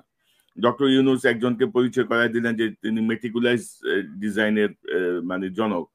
তো মানে এইসব বলে মানে কি হচ্ছে, মানে আমরা আসলে ধরেন জুলাই শহীদদের একটা একটা সঠিক নির্ভুল তালিকা এখন পর্যন্ত করতে পারে নাই। জুলাই শহীদ আহতদের চিকিৎসার আসলে কি অবস্থা আমরা কিন্তু ভাষা ভাষা জানি, আমরা স্পষ্ট জানি না। যে ছেলেগুলো চোখ হারিয়েছে, পঙ্গু হয়েছে, তাদের মানসিক স্বাস্থ্যের কি অবস্থা, তাদের পুনর্বাসনের কি অবস্থা, আমি কিছু জানি না কিন্তু। তো এই হ্যাঁ, অবস্থা যদি হয়, আপনি কি মনে করেন যে ভবিষ্যতে আহ বাংলাদেশের ছাত্র জনতা বিপ্লব করবে গণতন্ত্রের জন্য? না, আমি আরেকটা বিপ্লবের স্বপ্ন দেখি, দেখি না যে তা না, আমি অত হতাশ না। আমি দেখি এই জন্য, যেই নতুন প্রজন্ম রাজপথে নেমে এসেছিল, যারা বিভিন্ন গ্রাফিতিও মানে লিখেছে বিভিন্ন জায়গায়, তারা কিন্তু এখন নাই কোথাও। আপনি দেখবেন না যে তারা কিন্তু রাজপথেও নাই, তারা কিন্তু এনসিপি তেও জয়েন করে নাই বড় একটা অংশ, তারা কিন্তু বিএনপি জামাত বিভিন্নভাবে বিভক্ত হয় নাই। তারা কিন্তু, তাদেরকে আমরা এক সময় মানে ঠাট্টা করে বা যে কোনো উপহাস করে বলতাম যে এরা হচ্ছে ফেসবুক জেনারেশন, বা এরা ওই যে জুম জেনারেশন, যেটাকে জেনজি বলা হচ্ছে। এরা কিন্তু রাষ্ট্রের ইস্যুতে কনসার্ন ছিল না। আমরা যে ইলেকশনে ভোট দিতে পারি নাই, আমাদের যে গুম হয়ে গেছি, খুন হয়ে গেছি, এগুলো নিয়ে কিন্তু তারা কখনো সোচ্চার হয় নাই। কিন্তু যখনই তারা সোচ্চার হয়েছে তখন কিন্তু তারা একটা চেঞ্জ ঘটিয়ে দিয়েছে। এবং আপনি দেখবেন তাদের আচরণ, তাদের ভোকাবুলারি, তাদের স্ট্র্যাটেজি আমাদের সাথে সম্পূর্ণ ভিন্ন, তাদের টার্মগুলো ভিন্ন। তারা বলেছে ঢাকা ব্লকেট, ঠিক আছে, তারা বলেছে কমপ্লিট শাটডাউন, তারা বলেছে রেমিটেন্স শাটডাউন। তাদের ভাষাগুলো দেখেন একটু অন্যরকম, তাদের স্লোগানগুলো ভিন্ন। বুকের ভেতর ভীষণ ঝড়, বুক পেতেছি গুলি কর। হ্যাঁ, তারপরে ওই যে ওদের ওদের এগুলো তো একটা টার্ম আকারে দাঁড়িয়ে গেছে যে একটা পরে তো আরেকটা যায় না, সেও দাঁড়ায় থাকে। তো এই জেনারেশন তাইলে ওরা কি করবে? ওরা কিন্তু অবজার্ভ করছে। এই যে আমরা যারা সংস্কারের কথা বলছি না, আমরা যারা আপনি যেটা বলছেন ডিরেইলড হয়ে যাচ্ছে, ওরা কিন্তু ফলো করছে। এবং আপনি তো এই যে বলছেন, আমি বলছি যারা নেতৃত্বে ছিল তারা নেতৃত্বের যে উদ্দেশ্য নিয়ে তারা না মাঠে নেমেছিল সেখান থেকে তারা সরে এসেছে, তারা অনেকে ডিরেইলড হওয়ার পথে বা হয়ে গেছে আর কি, আমি সেটা বলবো যারা নেতৃত্বে আছে এখন তাদের না, কথা। এটা ডক্টর কনক, আপনি কিন্তু একজন শুধু মিডিয়া ব্যক্তিত্ব না, আপনি কিন্তু গবেষকও, যেহেতু আপনি পিএইচডি করেছেন, আপনি অনেকদিন ধরে এটা নিয়ে কাজ করেন। পৃথিবীর ইতিহাসে বেশিরভাগ গণ অভ্যুত্থানই কিন্তু ব্যর্থ হয়েছে, এটা আপনাকে মনে রাখতে হবে। বেশিরভাগ বিপ্লব কিন্তু বেহাত হয়েছে, এটা আপনাকে মনে রাখতে হবে। আমাদের এই গণ অভ্যুত্থানের নেচারটা, এটাকে আপনি কোনো কিছুর সাথে মিলাতে পারবেন না। দেখেন 90-এর গণ অভ্যুত্থান কিন্তু একটা রাজনৈতিক নেতৃত্বের অধীনে হয়েছে। এবারের গণ অভ্যুত্থান কিন্তু রাজনৈতিক নেতৃত্বের অধীনে হয় নাই। এবারের গণ অভ্যুত্থানে কোনো আমাদের সামনে কোনো আইকনিক ফিগার ছিল না, ঠিক আছে। আপনি যদি রুশ বিপ্লবের কথা বলেন, আপনি দেখবেন সেখানে একটা আইকনিক থিওরিটিক্যাল একটা বয়ান ছিল। এবারের গণ অভ্যুত্থানটা এটা এটা এমন ভাবে রোল করেছে, এটা এখানে যেমনি আমাদের 15 বছরের সংগ্রামের স্মৃতি আছে, এখানে আমাদের মুক্তিযুদ্ধের লড়াইয়ের অনুপ্রেরণা আছে, এখানে ব্রিটিশ বিরোধী সংগ্রামের অনুপ্রেরণাকেও আপনি পাবেন। এখানে আপনি সেকুলারদের অংশগ্রহণ পাবেন, এখানে আলেম ওলামা হুজুরদের অংশগ্রহণ পাবেন, এখানে এই যে নানা মানে ক্লাসের অংশগ্রহণ পাবেন। আপনি যদি কোনো ক্রেডিট দিতে হয় নেগেটিভলি, এই গণ অভ্যুত্থানের প্রধান ক্রেডিট দিতে হবে কিন্তু হাসিনাকে। যেমনি ভাবে মুক্তিযুদ্ধের ক্রেডিট আপনাকে দিতে হবে পাকিস্তানি শাসকদের ভুল সিদ্ধান্তকে, ঠিক আছে। কারণ পাকিস্তানি শাসকদের একের পর এক ভুল সিদ্ধান্তের কারণে কিন্তু মুক্তিযুদ্ধ অনিবার্য হয়েছিল। আর শেখ হাসিনার একের পর এক উস্কানিমূলক, প্রহসনমূলক এবং গণতন্ত্র ধ্বংসকারী, মানে আমি আর কি বলবো, ভাষা খুঁজে পাই না, তার লুটপাট সীমায়, মানে কোনো কিছুতে আপনি দেখবেন সব দিক থেকে সে নিজেকে নিজে ঘেরাও করে ফেলেছে। তো সুতরাং তার অনিবার্য পরিণতি যেটা ক্লাসিক্যাল, আপনি আমাকে অনেকে অনেক জায়গার সাথে তুলনা করে। আজকেও একটা টক শোতে আমাকে একজনে বললো যে নেপালে এটা হইতাম, ভাই নেপালে কি আপনার এমপিরা পালিয়ে গেছে? নেপালে কি আপনার মসজিদের ইমাম পালিয়ে গেছে? নেপালে কি আমাদের সিটি কর্পোরেশনের টয়লেটের পাহারাদাররা পালিয়ে গেছে? এত মেসিভ পলায়ন পৃথিবীর কোথায় হয়েছে? ওইটা হাসিনার এই পলায়নটা আসলে বাংলাদেশের অনেক রাজনৈতিক দল হাসিনা পালাই গেছে এটা বুঝতে 7 দিন সময় লাগছে, পালাইছে। আমি আপনাকে বলি ডক্টর কনক, জি।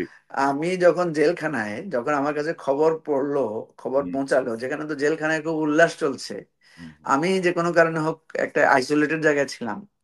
তো আমি একজনকে অনেক কষ্টে দূর থেকে ডেকে জিজ্ঞেস করলাম যে ভাই কি হয়েছে, সবাই এত উল্লাস করছে কেন? তো একজন আমার এসে বলে যে শেখ হাসিনা পালায় গেছে।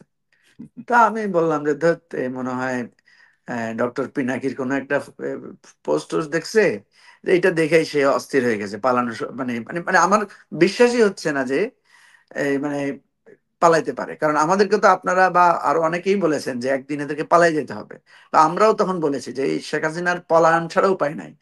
কিন্তু মানে আমরা বলেছি ঠিক আছে, কিন্তু আমাদের কাছে মনে হয়েছে যে এটা কখনো বাস্তবে হবে কিনা। তো যখন আমি কনফার্ম হয়েছি যে শেখ হাসিনা আসলেই পালাই গেছে, সত্য কথা, বিশ্বাস করেন আমি সাথে সাথে সেজদায় পড়েছিলাম। তো এটা শুধু আমার ঘটনা না, আপনি হয়তো লক্ষ লক্ষ লোককে দেখবেন যে তারা বিশ্বাসই করে নাই যে শেখ হাসিনা আসলে পালাই যেতে পারে। আমার অনেক বড় বড় নেতার সঙ্গে ওই সময় কথা হয়েছে, অনেকেই আসলে মানে বিশ্বাস করতেও সময় লাগছে আর কি, যে আবার ফিরে আসে কিনা কি হয়। তো মঞ্জু ভাই, আরেকটা গুরুত্বপূর্ণ বিষয় আমি একটু যেতে চাই, সেটি হচ্ছে আপনি দেখছেন যে সাম্প্রতিক সময় জাকসুতে শিবিরের একটা বিজয়, জামাত ইসলামীর যে সহযোগী সংগঠন বাংলাদেশ ইসলামী ছাত্র শিবিরের বিজয়। তো এটা একটা নিউ পলিটিক্যাল পোলারাইজেশন বলছেন অনেকে। জামাতের এই বিষয়টা আপনি কিভাবে দেখেন? সামনের নির্বাচনের প্রভাব কতটুকু পড়তে পারে? আমাদের পশ্চিমা দুনিয়া এটাকে কিভাবে দেখছে? সব মিলিয়ে আপনার পর্যবেক্ষণটা কি একটু যদি সংক্ষেপে বলেন। না, শিবিরের নেতৃত্বে যেই আপনার জোটটা হয়েছে, সেই জোটের যে বিজয়, এটা আমি মনে করি যে এটা একটা অস্বাভাবিক, অসাধারণ, অভূতপূর্ব একটা বিজয়। কারণ এইটুকু গেইজ অনেকে করেন নাই, যদিও এর আগে অনেকগুলো ওই মানে জরিপের ফলাফল বেরিয়েছে, সবগুলো জরিপের ফলাফলেই ছিল যে যে শিবিরের বিশেষ করে সাদিক কায়েম, তারপরে আপনার তাদের যেই জিএস সহ অন্যান্যদের যে ইয়াটা ছিল, যে তাদের একটা বিজয়ের একটা স্পেকুলেশন আগে থেকে হয়েছিল। তো এই ভিক্টরিটা আমি মনে করি যে স্পেকুলেশনকেও ছাড়িয়ে গিয়েছে। এখন কথা হচ্ছে যে এই যে আমি যেটা বললাম না, যে আমরা শেখ হাসিনা যেভাবে পালিয়ে গেছে, যেটা মানুষের কাছে অবিশ্বাস্য মনে হয়েছে, আমি মনে করি আজকে আমাকে একজন সাংবাদিক বলেছেন, আমার কথাটা খুব ভালো লেগেছে। উনি বলেছেন জামাত হয়তো কোনো না কোনো দিন ক্ষমতায় আসার স্বপ্ন দেখতো, কিন্তু শিবির ডাকসুতে জিতবে, জাকসুতে জিতবে, এইটা মনে হয় না যে তারা ভুলেও কখনো কল্পনা করেছে। তাহলে এই যে একটা ফেনোমেনা আমরা দেখলাম, যে ছাত্ররা একটা ট্রেন্ডের মানে ধারণাকে বদলে দিয়ে তারা একটা ইলেকশনের রেজাল্ট দিয়েছে। এখানে দুটো জিনিস, একটা হচ্ছে যে এই এর এর মূল রহস্যটা কি। এর অনেকগুলো রহস্য আমার কাছে মনে হয়। একটা রহস্য হচ্ছে শিবির কিন্তু তার ট্রেডিশনাল প্রসেসে ইলেকশনটা ফেস করে নাই। সে কিন্তু এক ধরনের একটা রিফর্ম প্রসেসের মধ্য দিয়ে ইলেকশনে সে হাজির হয়েছে। সে কিন্তু ইভেন তার শিবির নামেও আসে নাই, সে কিন্তু একটা জোট তৈরি করেছে। এবং আপনি দেখবেন তার জোটে এমন কিছু লোককে সে নিয়েছে, অ্যাকোমোডেট করেছে, যেটাকে কিন্তু একটা ইনক্লুসিভ ফর্মে সে করেছে। তার পার্টিটা, দলটা ইনক্লুসিভ ফর্মে না থাকলেও, যেমন আমি আপনাকে বলি যে শিবিরের যেই কাঠামো, সেই কাঠামোতে বলা হয়েছে যে শিবিরের একজন সদস্যকে হতে হলে তাকে ইসলামের ফরজ ওয়াজিব সমূহ মেনে চলতে হবে, সে কবিরা গুনাহ সমূহ থেকে তাকে দূরে থাকতে হবে। এটা ম্যান্ডেটরি একজন সদস্যের জন্য। কিন্তু শিবির যে প্যানেলটা দিয়েছে, সেখানে আপনি দেখবেন অনেক তার সদস্যও না। এবং এই এই এই যে অব্লিগেটরি মানে চারিত্রিক গুণ যেটা বর্ণনা করা হয়েছে, আপনি যদি এখন দেখেন তারা যেভাবে ইলেকশনটাকে হ্যান্ডেল করেছে, এটা তাদের দলীয় চারিত্রিক গুণাবলীকে কিন্তু এক্সিট করে গিয়েছে তারা। কারণ ছাত্র শিবিরের একটা মৌলিক জায়গা হচ্ছে তারা ইসলামিক শরিয়া মেনে চলার একটা ওরিয়েন্টেশন তাদের নেতাদেরকে দেওয়া হয়, তাদের কর্মীদেরকে দেওয়া হয়। কিন্তু এখানে দেখা গেছে তারা একটা উদার নীতি গ্রহণ করেছে। তো ধরেন তারা সর্বমিত্র চাকমাকে সেখানে প্রার্থী দিয়েছে, তারা একটা নারীকে প্রার্থী দিয়েছে যে হয়তো হিজাব পরে না বা শালীনভাবে চলে, হতে পারে, সে তাকে দিয়েছে। এখন এটা কিন্তু যদি শিবিরের ফ্রেমওয়ার্কে প্রশ্ন তোলেন, তাহলে এইটা কিন্তু শিবির দিতে পারে না, কিন্তু শিবির সেটা দিয়েছে। দিয়ে সে কিন্তু একটা বিজয় অর্জন করেছে, সে কিন্তু একটা ইনক্লুসিভ ফর্মে গিয়েছে। যাওয়ার কারণে আমি কিন্তু এটার মধ্য দিয়ে একটা বিরাট রিফর্ম ইস্যু দেখি, যে সে যেহেতু এটাতে চলে গেছে, সুতরাং এখান থেকে কিন্তু তাকে আর ফিরে আসার তার সুযোগ নেই। তাকে অনবরত সামনের দিকে যত যত মানে ছাত্র সংসদে সে ইলেকশন করুক, তাকে কিন্তু এই পলিসির মধ্যে থেকে যেতে হবে। এবং এই পলিসি যেহেতু সে নীতিগতভাবে একমত হয়েছে, অ্যাকসেপ্ট করেছে, এই পলিসি ছাত্র শিবিরকে তার চিন্তার বাইরে বা তার ইচ্ছার বিরুদ্ধে কিন্তু একটা ইনক্লুসিভ ছাত্র সংগঠন আকারে তাকে হাজির করবে। এটা হচ্ছে একটা, আমি একটা বড় একটা সাফল্য দেখি। দুই নম্বর যে বিষয়টা আমি দেখি, সেটা হচ্ছে যে শিবিরকে বা শিবিরের প্যানেলটাকে ছাত্ররা নিয়েছে যে অ্যান্টি স্টাবলিশমেন্ট আকারে। কারণ আমি যদি দেখি যে সেখানে ছাত্র দল বা অন্যান্য যারা তাদের যে অ্যাপ্রোচটা ছিল, সেটা অ্যাপ্রোচটা ছিল এক ধরনের স্টাবলিশমেন্ট। দেখবেন আপনার ইলেকশনের আগেই তারা কিন্তু এক ধরনের ব্লেম, এক ধরনের পোক করা, এক ধরনের লেভেল দেয়া, এই ধরনের কাজগুলো তারা করেছে। ফলে ছাত্রদের কাছে মনে হয়েছে, যেমন দেখেন যে সর্বপিত্র চাকমা যে যাকে প্রার্থী দেওয়া হয়েছে বা জুমাকে যে প্রার্থী দেওয়া হয়েছে, সে কিন্তু নানা ধরনের ব্লেমিং এর, শেমিং এর শিকার হয়েছে। ফলে ছাত্রদের কাছে সে কিন্তু মজলুম আকারে উপস্থিত ছিল। তাহলে ছাত্র দেখা যাচ্ছে, আপনি দেখবেন আমাদের বিশ্ববিদ্যালয় বা কলেজগুলোতে ছাত্র রাজনীতি যতদিন প্রপার ওয়েতে ছিল, ততদিন ক্যাম্পাসগুলো সবসময় কিন্তু অ্যান্টি এস্টাবলিশমেন্ট ছিল। এটা একদম আপনি আইয়ুব খানের সময় থেকে শুরু করে দেখলেও আপনি দেখবেন ছাত্ররা সবসময় এস্টাবলিশমেন্টের বিরুদ্ধে ছিল। এরশাদ এই জিনিসটা কিছুটা ব্রেক করেছে, আর ফাইনালি এটা করেছে আওয়ামী লীগ, ছাত্রলীগ, যে ক্যাম্পাসে সে সকল বিরুদ্ধ মতকে স্তব্ধ করে দিয়েছে। ফলে যখনই সুযোগ পেয়েছে তারা কিন্তু অ্যান্টি এস্টাবলিশমেন্ট পজিশন নিয়েছে। এখন কালকে যদি দেখে যে জামাত এস্টাবলিশ পার্টি, মানে আমি আপনাকে এটা একটা ধারণা করে বলতে পারি, কালকে যদি ধরেন জামাত ক্ষমতায় যদি আসে এবং গণতান্ত্রিক এই ভোটিং সিস্টেম যদি চালু থাকে, তাহলে কিন্তু ঢাকা বিশ্ববিদ্যালয়ে আপনি দেখবেন ছাত্ররা আবার উল্টো শিবিরের বিরুদ্ধে ভোট দিচ্ছে। এটা এটা এটা ট্রেন্ড, এটা আপনি দেখবেন বিভিন্ন জায়গায়। এবং আপনি দেখবেন জামাত বিভিন্ন জায়গায় যেখানে পার্লামেন্টে ইলেক্টেড হয়েছে, পরের বছর ইলেকশনে কিন্তু অনেক জায়গায় আবার সে হেরেছে। তাহলে এটা তো হওয়ার কথা ছিল না। যদি আদর্শিকভাবে জামাতকে কেউ ভোট দিয়ে থাকে, জামাতের আদর্শের প্রভাবে ওই জায়গাটাতে তো তার প্রভাবটা আরো বেশি হওয়ার কথা। কিন্তু বহু জায়গায় আপনি দেখবেন যে জামাতের প্রার্থী হেরে গেছে এবং এরপরে অনবরত সে আর সেই সিটটা গেইন করতে পারে না, আবার অন্য জায়গায় কিন্তু সে গেইন করেছে। তো এই সমস্ত কারণে ঢাকা বিশ্ববিদ্যালয়ের ইলেকশনটাকে আমি কয়েকভাবে দেখি। একটা হচ্ছে অ্যান্টি এস্টাবলিশমেন্ট পজিশনটা ঢাকা বিশ্ববিদ্যালয়ের ছাত্ররা ধারণ করেছে। তারা এই ধরনের শেমিং, তারপরে আপনার নানা ধরনের ফ্রেমিং কে অন্যায্য এই কথাটাকে তারা প্রতিবাদ স্বরূপ এটা নিয়েছে। 3 নম্বর হচ্ছে শিবিরের মধ্যে একটা বিরাট রিফর্ম ইস্যু আমি দেখতে পাই, এবং এটা হয়তো জামাতকেও টাচ করতে পারে নেক্সট ইলেকশনে। জামাতও হয়তো এই পলিসি নিতে পারে, কারণ শিবির 81তেও কিন্তু চট্টগ্রাম বিশ্ববিদ্যালয়ে একটা ভালো বিজয় অর্জন করেছিল।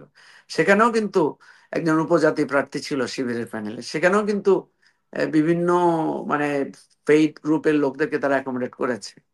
তাহলে তার মানে বোঝা যাচ্ছে কি, যে তার যে এক্সক্লুসিভ ফর্ম, এটা কিন্তু পিপল অ্যাকসেপ্ট করছে না।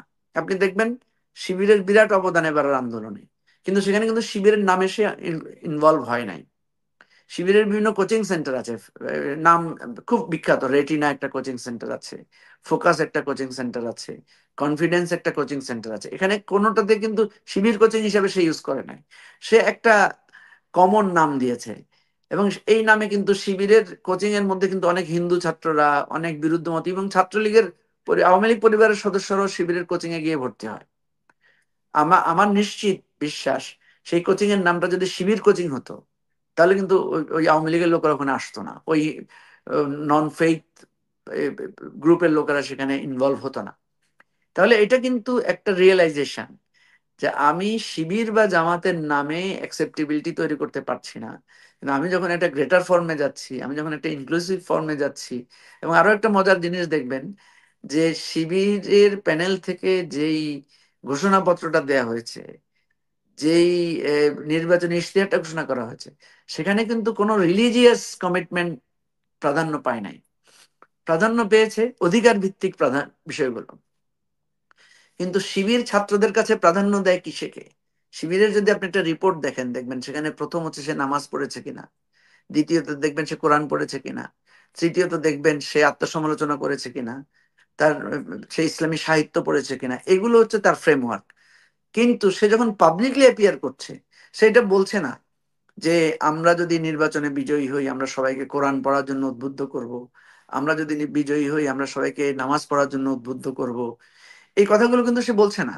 তাহলে সে তার সাংগঠনিক ফ্রেমওয়ার্কের বাইরে গিয়ে সে বলছে আমরা যদি নির্বাচিত হই, এখানে কোনো নারীরা সে কি পর্দায় আছে না বেপর্দায় আছে এটা বিবেচনা করা হবে না, তাকে তার অধিকার ফিরিয়ে দেওয়া হবে বা তার অধিকার, নারীরা নিরাপত্তা পাবে। তো এটা সে কি কিন্তু বলছে নির্বাচনে বিজয়ের জন্য ডাবল স্ট্যান্ডার্ড মনে করছেন? মানে শিবির কি তার কনস্টিটিউশন শিবিরের ভায়োলেট করে এই শুধুমাত্র ভোটে জেতার জন্য তারা এই অবস্থায় গেল, নাকি এটি রিয়েল সংস্কার আপনি বলতে চাচ্ছেন?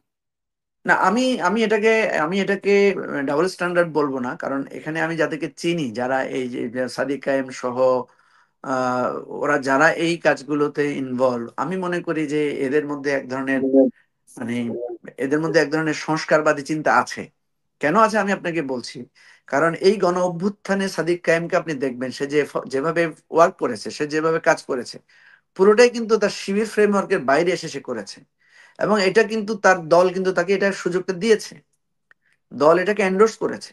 সেই জন্য আমি এটাকে রিফর্ম আকারে দেখি। এখন এটা যদি রিফর্ম আকারে না নিয়ে সে যদি ডাবল স্ট্যান্ডার্ড কৌশল আকারে দেখে, তাহলে এটা কিন্তু বেশি দিন সাস্টেন করবে না। এরপরের ইলেকশনে কিন্তু সে ফেল করবে। এবং মানে এটা তো এমন একটা অবস্থা হবে, কোনো কারণে যদি সে ফেল করে, তাহলে কিন্তু তার এক্সিস্টেন্স প্রশ্নবিদ্ধ হয়ে যাবে। তো মঞ্জু এখন ভাই, এখন আপনি তো একসময় শিবিরের সভাপতি ছিলেন। জি জি ছিলাম। একসময় শিবিরের সভাপতি ছিলেন এবং আপনারা জামাতের মধ্যে সংস্কারের দাবিতে আপনারা বের হয়ে এসে আমার বাংলাদেশ এই পার্টিটা করেছেন। তো এখন ধরেন জামাতের মধ্যে বা শিবিরের মধ্যে যে পরিবর্তনটা আমরা দেখছি, আপনারা কি আবার একীভূত হয়ে যাওয়ার কোনো সুযোগ আছে? অনেকেই মনে করছেন আর কি, অনেকে আলোচনায় আছে যে এবি পার্টি আর জামাত বোধহয় এখন এক হয়ে যাবে। এবং না না, এইটার কোনো সুযোগও নাই, কোনো প্রশ্নও নাই। কয়েকটা কারণে আমি আপনাকে বলি। প্রথম কথা হচ্ছে, এই জিনিসটা অনেকে বুঝতে ভুল করে। আমরা কিন্তু জামাতের কোনো রিফর্ম পার্টি করি নাই। আমি যখন জামাতের ভিতরে ছিলাম, তখন আমি জামাতের রিফর্ম নিয়ে কাজ করেছি। রিফর্ম ইস্যুতে আমি ভয়েস রেজ করেছি, কথা বলেছি। যখন আমি সেখান থেকে বহিষ্কৃত হয়েছি, এবং আমি জামাতে কিন্তু বহিষ্কৃত হলে আবার জামাতে ফিরে যাওয়া যায়, তো আমি তো ফিরে যাইনি। কারণ আমি যেই ইস্যুতে মানে যে ইস্যুতে আমাকে বহিষ্কার করা হয়েছে, সেই ইস্যুতে আমি নিজেকে খুব গর্বিত মনে করি। কারণ আমি মনে করি যে আমি এইটার আমার একটা ভয়েস আমি রেজ করতে পেরেছি, এবং আমি মনে করি আজ হোক কাল হোক জামাত এই রিফর্ম মাস্ট। এবং এই যে আজকে শিবিরের ছেলেরা যে প্রসেসটা নিয়েছে, আমি তো তাদেরকে সাধুবাদ জানাই যে তারা কৌশলে এক ধরনের রিফর্ম করে ফেলেছে পার্টির মধ্যে, এবং এটা করবে আগামী দিনে। যারা শিবির করবে আপনি দেখবেন তারা এই রিফর্মটাকে অ্যাকসেপ্ট করবে। এখন যখন জামাত আবার পেছন থেকে টেনে ধরার চেষ্টা করবে, বা দলের মধ্যে কিন্তু এখন বিভিন্ন প্রশ্ন উঠবে, যেমন সাদিক কায়েম, সে শিবিরের কিন্তু একটা সিনিয়র নেতা। সে যখনই দলের কোনো ফোরামে যাবে, তাকে কিন্তু পর্দা সম্পর্কে প্রশ্ন করবে লোকেরা, যে আপনি যে নারীদের সাথে এইভাবে হেসে খেলে কথা বলেছেন, এটা কোরআন অনুমোদন দেয় কিনা, শরিয়া অনুমোদন দেয় কিনা, এই প্রশ্নটা তাকে কিন্তু করবে দলের মধ্যে। কারণ শিবিরে কিন্তু এক ধরনের ট্রান্সপারেন্সি আছে, অর্থাৎ প্রশ্ন করা যায়। তো তখন সাদিক খানকে কিন্তু এই প্রশ্নটার উত্তর দিতে হবে। এবং আপনি দেখবেন তারা যখন ডাকসু হ্যান্ডেল করতে যাবে, তাকে ডাকসুর সাংস্কৃতিক অনুষ্ঠান পরিচালনা করতে হবে না, সেখানে রবীন্দ্রসঙ্গীত, নজরুল গীতি কম্পিটিশন হবে না। সাদিক কায়েমকে তো সেই সমস্ত অনুষ্ঠানে অতিথি হিসেবে থাকতে হবে, বা বাজেট এলোকেশন করতে হবে। পার্টির মধ্যে কিন্তু তাকে অনবরত এই প্রশ্নগুলো ফেস করতে হবে, এই শরিয়ার দ্বন্দ্বটা তার মধ্যে থাকবে। তাহলে তাকে কিন্তু একটা ফাইট করতে হবে, তাদেরকে কিন্তু এটা ফেস করতে হবে। আমি এই জায়গাটাই রিফর্মের বিজয়টা দেখি। সেটা আলাদা বিষয়, জামাত রিফর্ম হবে কিনা, শিবির রিফর্ম হবে কিনা, সেটা আলাদা। আমরা যে পার্টিটা করেছি, এটা কিন্তু রিফর্ম জামাত বা রিফর্ম পজিশনে করি নাই, আমরা একটা নতুন কনসেপ্ট নিয়ে পার্টিটা করেছি। এবং এটার সাথে জামাতের আর কোনো ফিরে যাওয়ার, জামাতের সাথে ঐক্যভূত হওয়ার কোনো প্রশ্নই নাই। তো আপনার কাছে এটা আমার আমাদের কনসেপ্টটা, সম্পূর্ণ পৃথক, সম্পূর্ণ নতুন আইডিয়া নিয়ে আমরা করেছি। এবং আমাদের দলটা করার সময় আমরা বলেছি যে 15 বছরের মধ্যে যদি আমাদের এই দলের সাফল্য না হয়, 15 বছর পরে আমাদের দলটাকে আমরা এমনি বিলুপ্ত করে দিব। কারণ আমরা মনে করি একটা পলিটিক্যাল কনসেপ্ট এর সাফল্য এবং ব্যর্থতা 15 বছরের মধ্যেই এটাকে হয় হয় এটা ক্লিক করতে হবে, আদার দেন এই প্রজেক্ট আর কখনোই দাঁড়াতে পারবে না। সেটা আমাদের নিজস্ব একটা আলোচনা আছে। জি, মঞ্জু ভাই, আমরা দুইটা প্রসঙ্গ নিয়ে আলোচনা করে শেষ করবো। একটা যেটা আমি আপনাকে বলছিলাম যে ধরেন আহ জামাতের এই জাকসুর পরে জামাত মনে করছে যে সকল ছাত্র সংসদে তারা এককভাবে চলে আসবে, এবং এর একটা প্রভাব জাতীয় নির্বাচনে পড়বে। এবং অলরেডি একটা প্রচারণা চলছে যে আওয়ামী লীগকে দেখেছেন, বিএনপিকে দেখেছেন, এবার জামাতকে একটু দেখেন। তো জামাতের অনেকেই স্বপ্ন দেখছেন যে তারা হয়তো ক্ষমতায় চলে আসছেন, বা তারা এমন একটা স্টেকে থাকবেন, তাদের একটা ভালো ভাগ দিতে হবে। তো বর্তমান যে বৈশ্বিক প্রেক্ষাপট, মানে এই সম্ভাবনা আপনি কতটুকু দেখেন, প্লাস এই বর্তমান যে বিশ্ব রাজনীতি বা জিও পলিটিক্যাল সিচুয়েশন বাংলাদেশের, সেখানে এইটার প্রভাব কি হতে পারে একটু যদি সংক্ষেপে বলেন, তারপর আমরা আরেকটা প্রসঙ্গে যাব। না, প্রথম কথা হচ্ছে যে দেখেন, প্রভাব বিচার করে তো আর রাজনীতি করা যাবে না। আপনি যদি বলেন যে যদি আপনি যদি ভালো করেন, এটার থ্রেট কি আছে, এটা তো আলাদা জিনিস, দলীয় আলোচনার বিষয়। আমি যেটা মনে করি, জামাত একটা পুরানো রাজনৈতিক দল, তার অনেক উত্থান পতনের মধ্য দিয়ে সে গিয়েছে, এবং বিগত 15 বছরে তার উপরে একটা সিরিয়াস মানে রিপ্রেশন সে ফেস করেছে। এবং জনগণের যে সিম্পেথি জামাতের প্রতি ছিল, জামাত সেই সিম্পেথিটা 100 ভাগ সেটাকে সে ক্যাশও করেছে। এবং সেটা আলোকে সে, আমি মনে করি, বাংলাদেশের এই 54-55 বছরের ইতিহাসে জামাতের সবচাইতে বড় সুদিন এখন উপস্থিত হয়েছে। এখন প্রশ্ন হচ্ছে যে আপনার এই সুদিন অতীতেও এসেছিল কিনা। আমি মনে করি জামাতের এরকম সুদিন অতীতেও এসেছিল। একটা এসেছিল জিয়াউর রহমান ক্ষমতা গ্রহণের পরে, যখন জামাতের উপরে নিষেধাজ্ঞা প্রত্যাহার করা হয়েছে। আরেকটা সুদিন এসেছিল যখন জামাত সরকারের অংশীদার হয়েছিল, জামাতের আমির, সেক্রেটারি জেনারেল যখন মিনিস্টার হয়েছিলেন, যারা এই রাষ্ট্রের স্বাধীনতার পক্ষে ছিলেন না, তারা সেই রাষ্ট্রের মন্ত্রী হয়েছেন, এমপি হয়েছেন, মানে 18 জন 20 জনের মতো। সুতরাং এটার চাইতে সুদিন আর সুব্যবস্থা আর কি হতে পারে। কিন্তু সেখানেও দেখা গেছে, কিন্তু এরপরে জামাত কিন্তু আর আগাতে পারে না। এরপরে তাকে নানা ষড়যন্ত্র, নানা পরিস্থিতি, বিএনপির সাথে নানা দ্বন্দ্ব সংঘাত, নানা রকমের কিছু তাকে ফেস করেছে। এখন জামাত তার অতীত অভিজ্ঞতা কেন্দ্র করে, এবং আপনি যে বৈশ্বিক কথাগুলো বলেছেন সেগুলোকে কেন্দ্র করে সে কি কোনো স্ট্র্যাটেজি চেঞ্জ করবে, সে কি কোনো রিয়েলাইজেশনে যাবে, না এখন যে সুযোগটা এসেছে সেই সুযোগের আলোকে সে রাষ্ট্র ক্ষমতায় যাবে? যেমন তাহলে সেটা জামাতের ব্যাপার, জামাত কি নিতে পারে।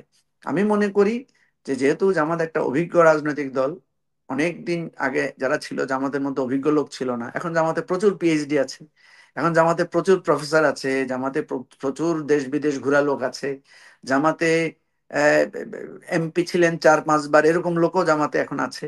সো জামাতের এই পলিটিক্যাল ম্যাচুরিটিটা এসেছে। বাট রাজনীতির একটা ডাইমেনশন হচ্ছে যে আপনার এই উত্থান পতনটা আপনাকে খেয়াল করতে হবে। যে আপনার পতনের পরে যখন উত্থান হয়, আপনার স্ট্র্যাটেজি বা রিয়েলাইজেশন যদি না হয়, এবং এরপর যখন আবার ডাউনফল হয়, সেটা কিন্তু ভয়ানক ডাউনফল হয়, যেটা কিন্তু জামাতের হয়েছেও।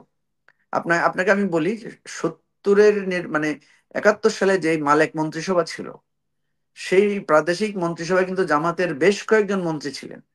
তাহলে জামাত তো তখনও সরকারের অংশীদার ছিল। এরপরে যে সেটব্যাক হয়েছে 71-এর পরে, যা ভয়ানক জামাতের জন্য। আজকে আওয়ামী লীগের যে সেটব্যাক, জামাতেরও এর চাইতে ভয়ানক হয়েছে। কেন হয়েছে? জামাতের প্রচুর লোককে মেরে রাস্তায় ফেলে রাখা হয়েছিল, যেটা আওয়ামী লীগের এরকম হয় নাই। জামাতের বহু লোক তখন দেশ ত্যাগ করতে হয়েছিল। এবং জামাতের প্রচুর নেতাদেরকে দেখবেন তাদের একটা ছদ্মনাম আছে, তাদের বেশিরভাগ কেন্দ্রীয় নেতাদের একটা একটা ছদ্মনাম ছিল, কারণ তারা নাম বদলে, চেহারা বদলে তাদেরকে বেঁচে থাকতে হয়েছে। এরকম জীবন সংকটের মধ্যে তারা পড়েছিল। ঠিক সেম সংকটটা আবারও এসেছে তাদের একটা বিজয়ের পরে। কোন বিজয়? যেখানে তারা 18 জন, 20 জন, 22 জন এমপি হয়েছেন, 2 জন মিনিস্টার হয়েছেন। এই ঘটনার পরে কিন্তু তাদের উপর আবার আরেকটা সেটব্যাক হয়েছে, এবং সেই সেটব্যাকে তাদের এই মন্ত্রী যারা ছিলেন, এমপি যারা ছিলেন, তাদের একটা বিরাট অংশকে হ্যাং করতে হয়েছে, তাদেরকে জেলে যেতে হয়েছে, তাদের দলীয় অফিস বন্ধ করে দেওয়া হয়েছে, তাদের দলকে নিষিদ্ধ করা হয়েছে। সেরকম একটা সেটব্যাকে তাদের মধ্যে পড়েছে। অর্থাৎ একেবারেই পিকে ওঠার পরে তাদের উপর আরেকটা সেটব্যাক হয়, যেটা আওয়ামী লীগেরও এখন হচ্ছে, যেটা বিএনপিরও হয়েছিল। তাহলে সেটব্যাকের পরে বিএনপি ঘুরে দাঁড়িয়ে ক্ষমতায় চলে আসছে, আওয়ামী লীগ সেটব্যাকের পরে ঘুরে দাঁড়িয়ে ক্ষমতায় চলে আসছে, আপনি দেখবেন। কিন্তু জামাত কখনো সেটব্যাকের পরে ঘুরে দাঁড়িয়ে ক্ষমতা আসতে পারে না।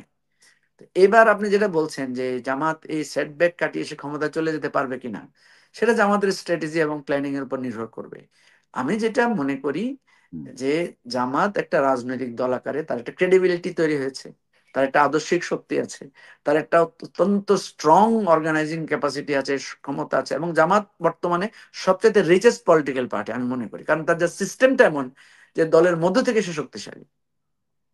কিন্তু জামাতের দুইটা বড় ধরনের যেই মানে লুফহোলস আছে। একটা হচ্ছে যে সে একটা ইসলামিক রাজনৈতিক দল আকারে সে যখন ইনক্লুসিভ পলিটিক্স করতে চায়, তখন তার কাছে কিন্তু শরিয়া এবং এই দ্বন্দ্বটা আসে। কারণ সে যে পার্লামেন্টের পলিটিক্স করে, পার্লামেন্টারি পলিটিক্সে একটা প্রশ্ন আসতে পারে, এই পার্লামেন্টারি পলিটিক্স ইসলাম অনুমোদন দেয় কিনা, এই ভোট দেয়া, প্রার্থী হওয়া। আপনাকে আমি সবসময় এটা বলি, আমি এটা বললে জামাতের লোকেরা আমার উপর রাগ করে, কিন্তু তারা রাগ না করে তারা যদি এটাকে একটা রিয়েলাইজেশন হিসেবে নেয়, তাদের জন্য লাভ হবে। যেমন জামাতের পার্টির ভেতরে কিন্তু প্রার্থী হওয়া যায় না, জামাতের দলের মধ্যে কিন্তু ওই ধরনের প্রার্থী হয়ে ভোটাভুটি হয় না, অমুক প্রার্থী প্রেসিডেন্ট প্রার্থী, অমুক সেক্রেটারি প্রার্থী ভোট দেন, এটা হয় না। কিন্তু সে যখন ইলেকশনে আসে তখন কিন্তু সে প্রার্থী হয়, স্লোগান দেয়, প্রার্থীর নামে পোস্টার করে, স্লোগান দেয়। জামাতের ইলেকশনে, ইন্টারনাল ইলেকশনে, ডক্টর কনক আপনি দীর্ঘদিন ধরে জামাতকে অবজার্ভ করেন, কখনো দেখেছেন জামাতের আমির পদে অমুককে ভোট দিন, জামাতের সেক্রেটারি পদে অমুক দেন না? কারণ এটাকে সে ইসলাম সম্মত মনে করে না। কিন্তু সে ইলেকশন করে ওই সম্মত, তাইলে তার মধ্যে কিন্তু একটা দ্বন্দ্ব কাজ করবে যে আমি ইসলাম সম্মত পথে চলি, কিন্তু যখন ইলেকশনে যাই তখন আমার পন্থাটা, ইসলাম সম্মত পন্থাটা আমি পালন করতে পারি না বা করি না। এই দ্বন্দ্বটা জামাতে সবসময় কাজ করবে যদি জামাত এটা রিজলভ না করে, এটার একটা বৈধ ব্যাখ্যা কর্মীদের মধ্যে না দেয়। এবং এটা কিন্তু জামাতকে বারবার ইন্টারনালি উইক করে ফেলে। আপনি দেখবেন যখন খালেদা জিয়ার মন্ত্রিসভায় জামাত গিয়েছিল, তখন জামাতের ইন্টারনাল মিটিং এ প্রচুর প্রশ্নের জবাব জামাতকে দিতে হয়েছে, যে আমরা কেন নারী নেতৃত্বের অধীনে, একজন নারী প্রধানমন্ত্রীর অধীনে আমরা কেন মন্ত্রিত্ব শপথ নিলাম। এটা প্রচুর প্রশ্ন জামাতকে করতে হয়েছে। জামাতের আমির এবং সেক্রেটারি যখন আপনার ওই মন্ত্রী হিসেবে ওনারা যখন প্লট বরাদ্দ নিয়েছেন, একজন বনানীতে, একজন উত্তরায়, তখন কিন্তু জামাতের ইন্টারনাল মিটিং এ প্রচুর প্রশ্ন উঠেছে, কারণ জামাত তো দলীয়ভাবে বয়ান দেয় যে আমরা সরকারি সুবিধা নিয়ে কখনো কোনো কিছু করব না। যখন সে সুবিধাটা নেয়, হ্যাঁ, কারণ সে তো সারা জীবন একটা দৈন্য, একটা মানে আমি বলবো যে যে একটা ওই যে খেজুর পাতার গল্প সে বলে, যে খেজুর পাতার মাদুরে বসে আমরা রাষ্ট্র শাসন করব। তো যখন সে দেখে যে তার নেতারা পাজেরো গাড়িতে চড়ছে, যখন সে দেখে তার নেতারা সামনে পেছনে পুলিশের পাহারায় যাচ্ছে, মানে বিজনেস ক্লাসে চড়ছে, মানে ওই কর্মীরা আর বুঝতে চেষ্টা করে না। কর্মীরা তারা চিন্তা করে যে আমার নেতা তো ওমরের মতো ছেঁড়া কাপড় পরেই তো শাসন করার কথা, ওনাদের এত শান শওকত কেন? তখন দলের মধ্য থেকে এই প্রশ্নটা বারবার আসে। দলের মধ্য থেকে এই প্রচলিত নির্বাচন ব্যবস্থায় জামাত যখন ইনভলভ হয়, তখন তাকে এই প্রশ্ন, এটা জামাতের একটা পার্মানেন্ট স্ট্রাগল ভিতরে, ইনার, এটা জামাতকে থাকতে হবে। এখন দুই নাম্বার হচ্ছে, জি জি বলেন। দুই নাম্বার যে প্রশ্নটা জামাতকে সবসময় দিবে সেটা হচ্ছে 71 ইস্যু। যদিও তারা মনে করে যে 71 ইস্যু বহুবার বিলীন হয়ে যাবে, এটা বিলীন হয় না। কেন হয় না আমি আপনাকে বলি, যে জামাত 71-এ জামাতের রোল অত খারাপ কিছু, মানে যেভাবে খারাপ বলা হয় অত খারাপ রোল হয়তো ছিল না, কিন্তু যেহেতু নীতিগতভাবে সে এই রাষ্ট্রের পক্ষে ছিল না এবং এটাকে সে রেটিফাই না করে সে আবার স্বাধীনতাকে গ্রহণ করে, তখন এই প্রশ্নটা তার মধ্যে ঘুরপাক খায়। ওই যে আমি আপনাকে যেটা বললাম যে 71-এ জামাতের লোকেরা যে সিরিয়াস নিপীড়নের শিকার হয়েছে, হত্যাকাণ্ডের শিকার হয়েছে, গুপ্ত হত্যার শিকার হয়েছে, এই হত্যাকাণ্ডটা কারা করেছিল? ওই সময় যারা মুক্তিযোদ্ধা ছিল বা মুক্তিযুদ্ধের পক্ষের শক্তি ছিল তারাই করেছে। তাহলে মুক্তিযুদ্ধের পক্ষের সেই শক্তি যখন জামাতের উপরে এই নিপীড়নটা চালিয়েছে, তখন জামাত বলেছে এরা সবাই শহীদ। কিন্তু এখন জামাত এসে বলছে যে মুক্তিযোদ্ধারা হচ্ছে জাতির শ্রেষ্ঠ সন্তান। তো এই কথাটা যখন সে বলে, একজন মানুষ তার পলিসি বক্তব্য বদলাতে পারে, কিন্তু বদলানোর একটা ব্যাখ্যা থাকতে হয়। জামাত এই ব্যাখ্যাটা যতক্ষণ পর্যন্ত হাজির না করবে, এই ব্যাখ্যাটা যতক্ষণ পর্যন্ত ক্লিয়ার না করবে, ততক্ষণ পর্যন্ত এই তাকে 71 ইস্যুতে তার অপোনেন্টরা তাকে সবসময় পোক করবে, তাকে সবসময় এটাতে প্রশ্নবিদ্ধ করবে। আমি আপনাকে বলি, বিএনপির সাথে জামাত ক্ষমতায় গিয়েছে, একসাথে গিয়েছে না? কিন্তু যখনই বিএনপি জামাতের প্রতিদ্বন্দ্বী হবে, বিএনপি জামাতকে 71 দিয়ে আঘাত করবে। আজকে জামাতের সাথে চরমোনাইয়ের খুব অ্যালাইনমেন্ট, কালকে যখন আবার ওনাদের মধ্যে দ্বন্দ্ব লাগবে, জামাতকে কিন্তু ওই 71 নিয়েই চরমোনাই আঘাত করবে। কারণ আমাদের রাজনীতির জায়গাটা হচ্ছে, আপনাকে আমি যখন শত্রু ভাববো, আপনার উইকনেসের জায়গাটাকে আমি আঘাত করবো। এই জন্য 71-এ জামাতের যে উইকনেস আছে, এটা জামাতকে, যতবারই জামাত প্রমিনেন্ট হবে, জামাত যদি আজকে প্রমিনেন্ট না হতো এই প্রশ্ন কেউ করতো না।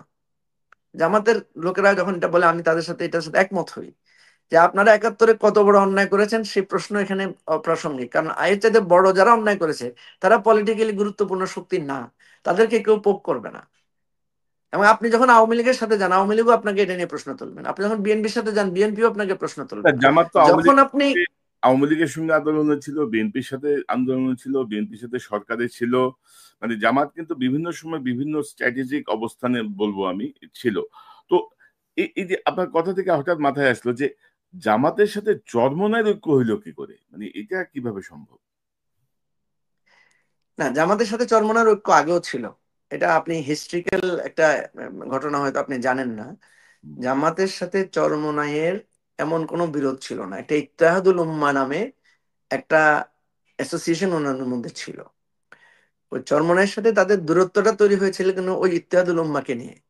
ওখানে দেলোয়ার হোসেন সাইদিকে ইত্তেহাদুল উম্মাহর একটা ভাইটাল রোলে ওনারা দিয়েছিলেন। তো জামাত তার সাংগঠনিক সিদ্ধান্তে দেলোয়ার হোসেন সাইদিকে সেখান থেকে প্রত্যাহার করে নেয়। এটা নিয়ে চরমোনাইয়ের সাথে তার প্রধানত বিরোধ তৈরি হয়। জামাতের সাথে চরমোনাইয়ের সাংগঠনিক প্রসেসে কিন্তু অসাধারণ মিল আছে। জামাত যেভাবে literature based, education based, training based সংগঠন, চরমোনাই কিন্তু এটা বেসড। না কিন্তু ধরেন এবং হঠাৎ করে, না কিন্তু মঞ্জু ভাই, এই যে ধরেন ইসলামিক যে দলগুলো ধরেন চরমোনাই বলেন, হেফাজত ইসলাম, খেলাফত মজলিস, সবার সঙ্গে কিন্তু মানে একই ধর্মভিত্তিক কাজ হইলেও কিন্তু একটা দ্বন্দ্ব ছিল, ধাক্কাধাক্কি ছিল। এবং আপনার আপনার আমার যতটুকু মনে পড়ে, হাফিজ হুজুর সাহেব একবার সকল ইসলামিক দলের একটা মোর্চা করতে চাইছিলেন, সেটাও কিন্তু কখনো সম্ভব হয় নাই এইসব মানে দ্বন্দ্ব ফ্যাসাদের কারণ। তো হঠাৎ করে সবাই এক হয়ে যাওয়া, সবকিছু এটা আরেকটা বিশাল আলোচনার বিষয়। তো আমি জাস্ট এটা একটু সংক্ষেপে বলে আমরা একটু শেষ দিকে যাই, আমরা একটু শেষ দিকে যেতে চাই, এটা নিয়ে আপনার যদি কোনো মন্তব্য থাকে। কিন্তু হঠাৎ করে ইসলামিক দলগুলা সব মানে একটা টাইতে চলে আসলো। না, এটার কারণ আছে। এটা একটা প্রসেসের মধ্যে কারণে এটা হয়েছে। সেটা হচ্ছে ওনাদের মধ্যে যে বিরোধগুলো ছিল, ওনারা কিন্তু পারস্পরিক বসে এই বিরোধটা কিছুটা মীমাংসা করেছেন, এবং একে অপরের সাথে আপনি হয়তো দেখেছেন যে আমাদের আমিরও গিয়ে ওখানে গিয়ে সরি বলেছেন যে আমাদের কোনো আচরণে যদি আপনার কষ্ট পেয়ে থাকেন।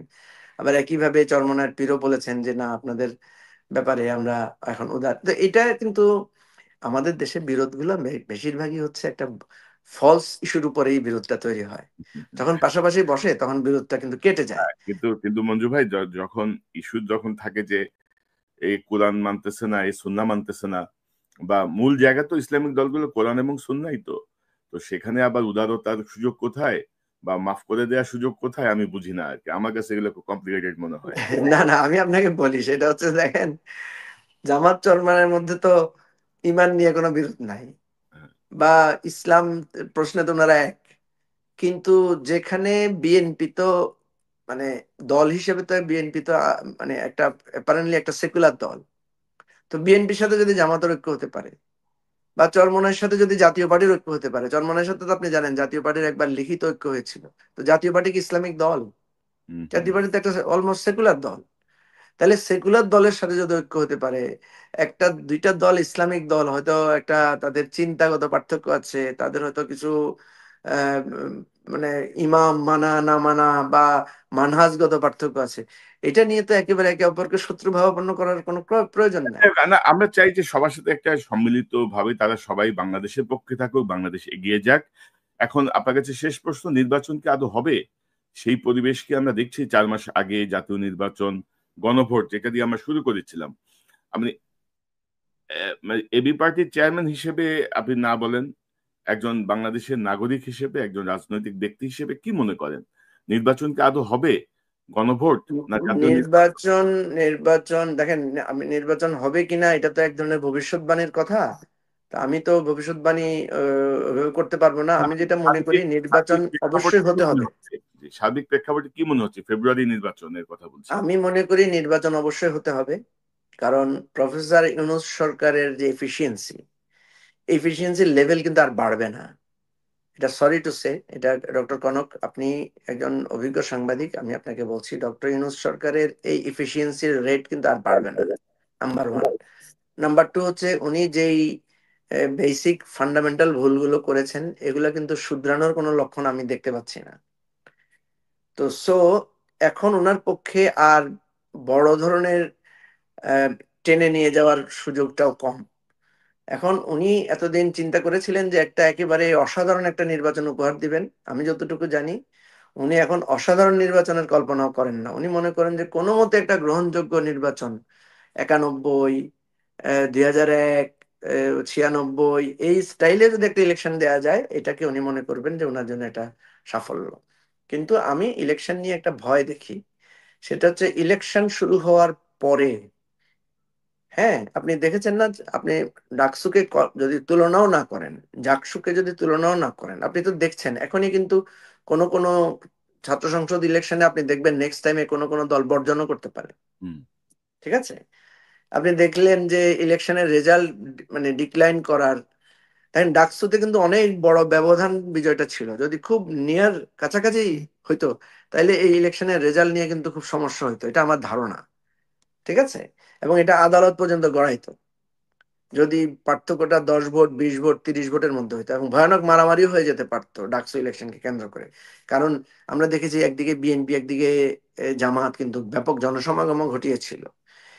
এটা আপনাদের মিডিয়ার কারণে, আমাদের গণমাধ্যমের লোকদের কারণে এই জিনিসগুলো সেভাবে মানে আস্ফালন হতে পারে নাই। তাহলে ন্যাশনাল ইলেকশন তো আরো ভয়ানক জায়গা, এখন তো ক্ষমতা পাওয়া না পাওয়ার বিষয়, এবং সেখানে তো লক্ষ লক্ষ ভোটের, কোটি কোটি ভোটারের ব্যাপার। এখানে তো মাত্র 20-30 হাজার ভোটের একটা ইলেকশন। আমি যেটা মনে করি যে এই ইলেকশনে যেই মনোভাব আমরা এখন দেখতে পাচ্ছি প্রতিদ্বন্দ্বীদের মধ্যে, যে একজন আরেকজনকে সহ্য না করার মনোভাব, এইটাকে যদি গভর্নমেন্ট একটা গ্রহণযোগ্য জায়গায় নিয়ে আসতে না পারে, একটা সমঝোতামূলক জায়গায় এই ইলেকশনটাকে নিতে না পারে, তাহলে ইলেকশন হয়তো শুরু হবে, কিন্তু শেষ পর্যন্ত এটা গ্রহণযোগ্য ইলেকশনের জায়গায় কনক্লুসিভ পর্যায়ে পৌঁছবে কিনা এটা নিয়ে আমি সন্দিহান। এবং এটার জন্য যে কাজগুলো করা দরকার, অনবরত আমরা সরকারকে বলছি যে আপনার ল অ্যান্ড অর্ডার সিচুয়েশনকে আপনাদের আরো ভালো করতে হবে। আমরা সরকারকে বলছি রাজনৈতিক দলগুলোর মধ্যে একটা সমঝোতামূলক সন্ধি করা দরকার। আমরা বলছি যে ইলেকশন কমিশনকে যে আরো নতুন আইডিয়া এবং প্রসেস ডেভেলপ করা দরকার। তো আমার এই জায়গায় আপনার কনক্লুসিভ কথা হচ্ছে ইলেকশন ছাড়া আমাদের কোনো উপায় নাই। ফেব্রুয়ারিতে যদি ইলেকশন না হয় তাহলে ভয়ানক অনিশ্চয়তা বাংলাদেশের সামনে অপেক্ষা করছে, নাম্বার ওয়ান। নাম্বার টু হচ্ছে এই ইলেকশন যদি একটা খারাপ ইলেকশন হয় তাহলে আরো ভয়াবহ মানে ভবিষ্যৎ আমাদের সামনে আসবে। সুতরাং আমাদের এখানে কোনো অপশন নাই। আপনি যদি মনে করেন যে আপনি মানে এই মানে সারা ঘরে আগুন লেগে গেছে, এখন আপনি কি করবেন? এখানে আমার কোনো অপশন নাই আমার পুড়ে যাওয়া ছাড়া। হ্যাঁ, আমি যদি লাভ দিয়ে বাঁচতে পারি সেটা আলাদা জিনিস। সুতরাং আমার প্রশ্ন হচ্ছে যে আমাদেরকে অন্য কোনো ভাবনার কোনো সুযোগ নাই। আমাদেরকে সবাইকে বুঝতে হবে এই ইলেকশনটা ফেয়ার ইলেকশন হইতে হবে। এই ইলেকশনে আমাদের সবাইকে অংশগ্রহণ করতে হবে এবং এই ইলেকশনের মধ্য দিয়ে বাংলাদেশকে নতুন একটা ডাইমেনশনে নিতে হবে। না নিলে আমাদের কিন্তু ওই আমি যেটা বলেছি আপনাকে যে গণ অভ্যুত্থান বেশিরভাগ ক্ষেত্রে ব্যর্থ হয়েছে, আমাদের এখানেও গণ অভ্যুত্থান ব্যর্থ হতে পারে। না, কিন্তু কিন্তু এখন এই গণভোটের যে প্রসঙ্গটা আসছে, সংবিধান সংশোধনের জায়গাটাতে বিএনপির সাথে আসলে কিভাবে সমঝোতা হবে বা বিএনপি কতটুকু মানবে তার উপরে তো নির্ভর করছে সুষ্ঠু নির্বাচন বা সবকিছুর বিষয়, নাকি? আমি তো বিএনপির নেতাদেরকে এটা সবসময় বলি যে সব সংস্কার এক কথায় মেনে নিলে আপনাদের অসুবিধাটা কোথায়?